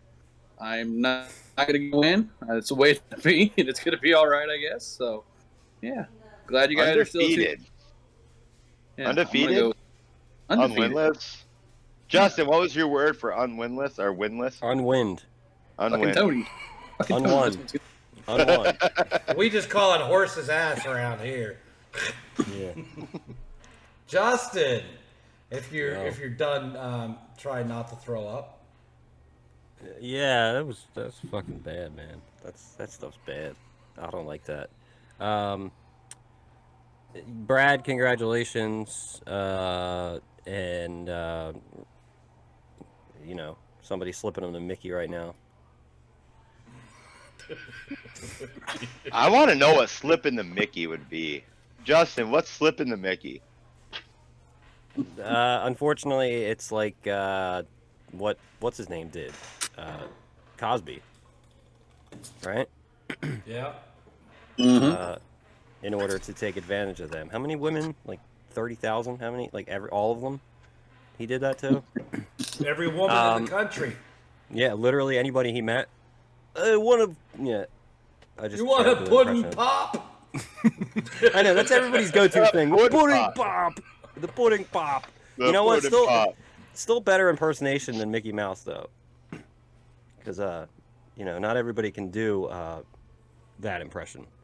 So, be a good go-to thing. Can any of us do a good impression of Bill Cosby right now? Anybody? The pudding pop. That's about all I got. Hey, if you want to get with Fat Albert. I can't do it. I just got the picture it, but I just turned into like Barney from The Simpsons. But no, I wanted to make the slip the Mickey thing because you know that's not really. Hopefully he's not doing that because that would be his wife. That's fucked up. But yeah, congratulations to him. I don't really hate him. I don't know him. I'm sure if I did, I'd probably hate him. But congratulations, and I want to win this week. Congratulations to Paul for beating me, and good luck, Tony. Go get him, Right Tiger. over here. I'm bringing you in. Tiger. Hey, hold on. I got somebody that wants to beat Mickey Mouse in his his sounds. I got my wife over here that likes to do Elmo, because I think that's what Cock is doing right now. It's I tickling swear really to good. God, Dustin, if she fucking does Elmo when you guys are in bed, the one time a month She has you're in not bed- done that. She has not done that, but I think she needs to pull that out in the podcast, because I'm pretty sure that's what Cock's doing right now. It's tickling her good right now. Well, all right, bring the tit master on. The Titmaster. Yeah, do it now. You're live. So here comes the tit master for final words. Titmaster, you're on. Well, good evening, everyone. Hey. Oh, sorry. Yes, hello, tit master. How's it going? Well, it's going. We're waiting on this Elmo thing. Oh, the tickle me Elmo? Okay. I'm probably gonna shart soon. I put you on the spot. Good luck, Justin. All right. Yeah. Here it goes. That tickles. Oh boy, oh boy. Hi, kids. It's Elmo. I think Elmo I just walked in. swear to God, Dustin, if she does that when you're flicking the bean, like It's never happened. Never happened. I'm looking forward to it, but it's never happened. oh, tickle me, Dustin. But I hope Cock likes that. Like tickling the bee, and let's hear the tickle. Oh shit. Well, great show, guys. A lot of good stuff. I got a couple last things. UFC's fucking fake. Prove me wrong. And if Prove Andy anybody, wrong. Cock, Justin, anybody wants to get in the cage and we'll find out if it's fucking real. Jake fucking Paul, you goddamn pussy. Do you want to get in the cage? Because you've been in the boxing ring, you've been in the wrestling ring. Let's get in the fucking cage and find out if this shit's real. Because I tell you, I don't play when you say it's fake and the rules are out the fucking window. I'm kicking your ass in the nuts. I'll take a DQ. I don't give a shit. Fuck you. Whew, that felt good. We haven't heard that all night. Andy, you mad? Phew.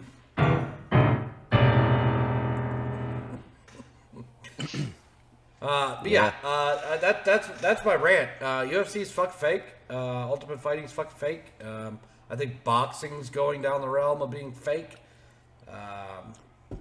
There's too much evidence out there, and if you want to argue with me, let me know. Hit me up on the emails, and we'll fucking argue it, because there's way too much evidence pointing to me. You know, when a guy fucking wins a fight and the UFC guys throw his ass out of the building in his fight gear, don't even let him have a chance to get his, get a shower, get his street clothes on, and leave. You just throw him out of the building because he won. You're fucking fake. Because he fucking exposed your ass is what happened. Other than that, I hope you guys enjoyed the show. Until next week, tits up. Take your pants off.